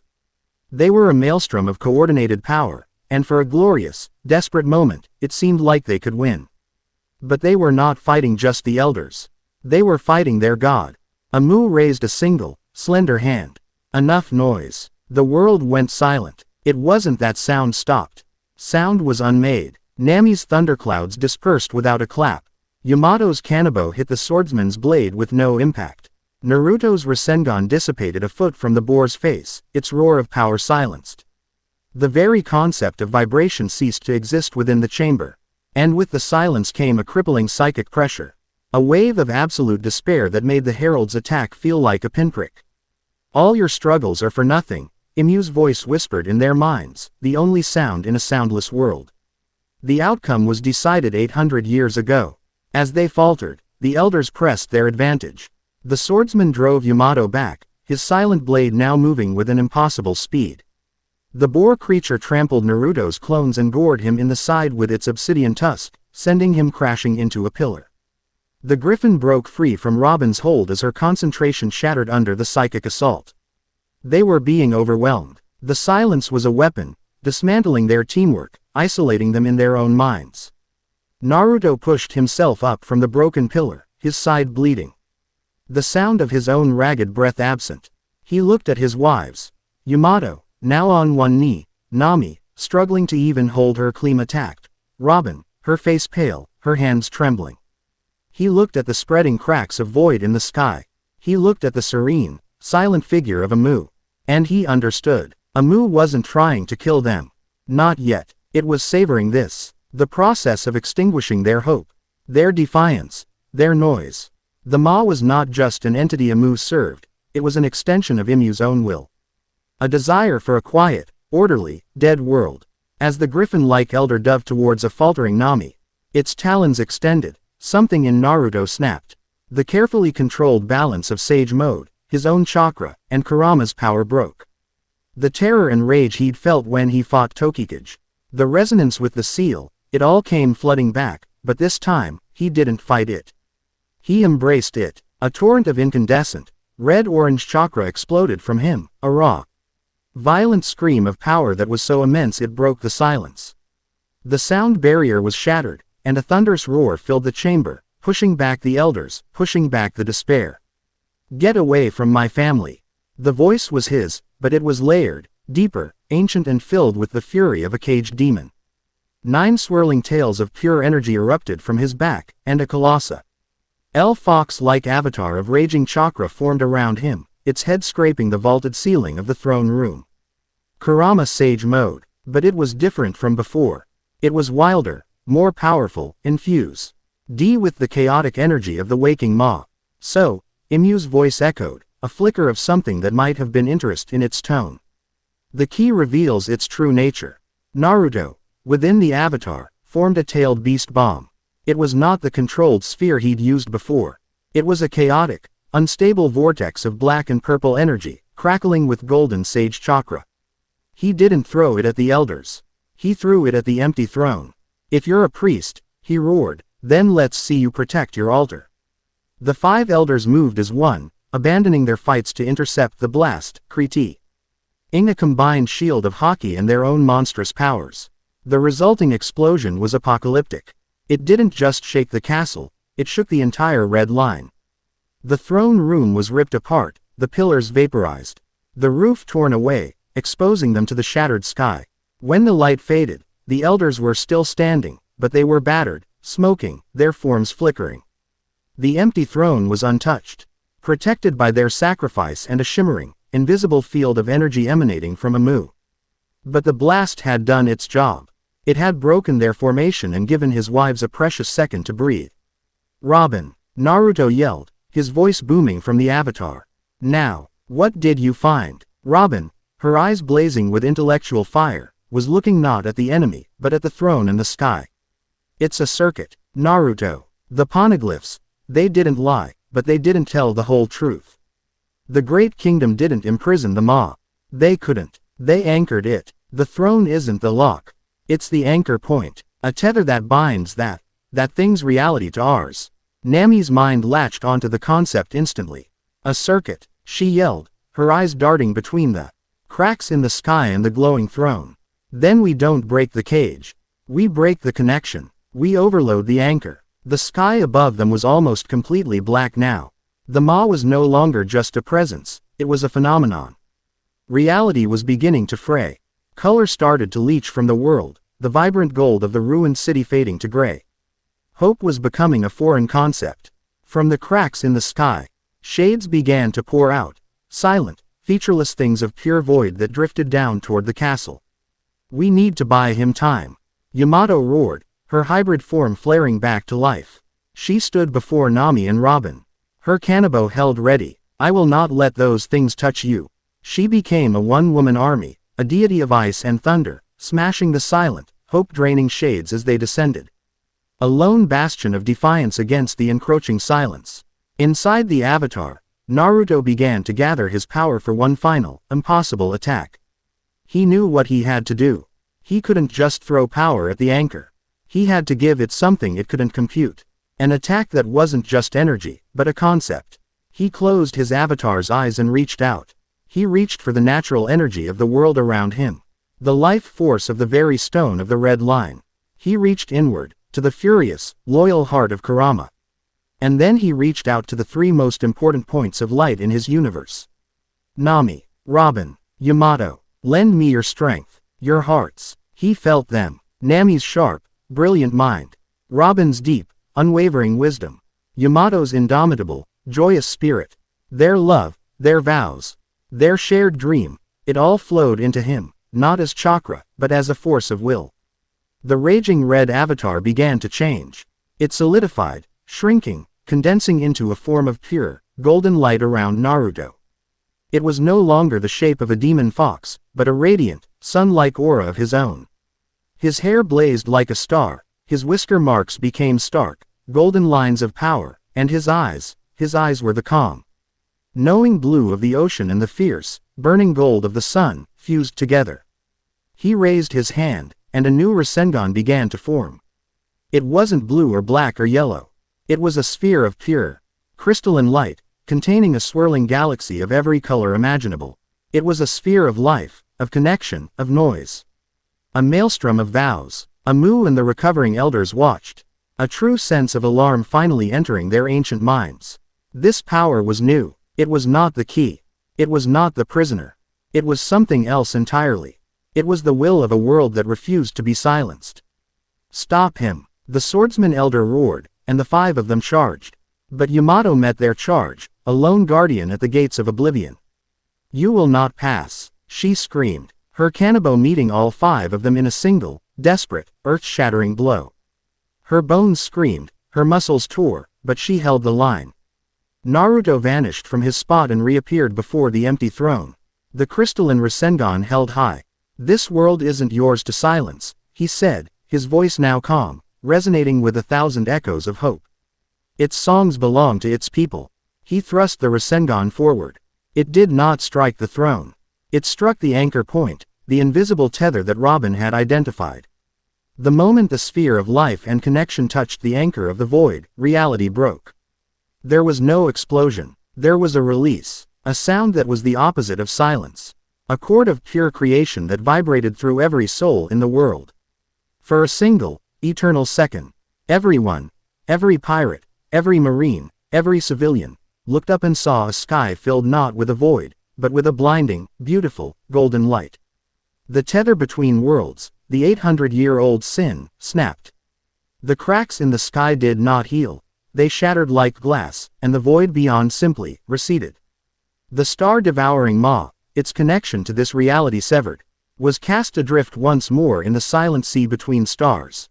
The shades of nothingness evaporated. The oppressive silence was replaced by the roaring of the wind. Amu, the ancient jailer, the priest of silence, let out a silent, psychic scream as its power, its purpose, its very immortality, all tied to the anchor, unraveled. Its form flickered, dissolved into a cloud of black dust, and was simply blown away by the wind. A forgotten secret at the end of time. The 5 elders, their master gone, their monstrous forms failing, stared in stunned disbelief before collapsing, their ancient bodies turning to dust, their long, terrible reign over. The golden light around Naruto faded, and he fell to his knees, his energy utterly spent, the personal cost of the attack immense. But he was smiling. The battle was over. The aftermath was chaos. The world was without its secret king. The Marines were without their highest authority. The future was a blank, unwritten page. Weeks later, the Kitsune's gambit sailed on a calm, impossibly blue sea. The world was still reeling, but for the first time in centuries, it was free. A new age, an age of true freedom and terrifying uncertainty, had begun. On the deck, Naruto lay in a hammock. Still recovering, but alive. He was surrounded by his family. Nami was at the helm, her eyes on the endless horizon, a true smile of contentment on her face. Robin was reading to him from a book, not of ancient histories, but of silly adventure stories. And Yamato was perched on the railing, keeping watch, her presence a silent, comforting promise of safety. The 4 wedding rings on their hands, forged from seastone and gold, glinted in the light of the new dawn. They were bruised, they were battered, and they had stared into the heart of oblivion. But they were together. They were whole. They were no longer just a Yonko and his commanders. They were the harbingers of the new world, sailing toward an unknown future, guided by the compass of their own hearts. Their story was just beginning. Chapter 10 End.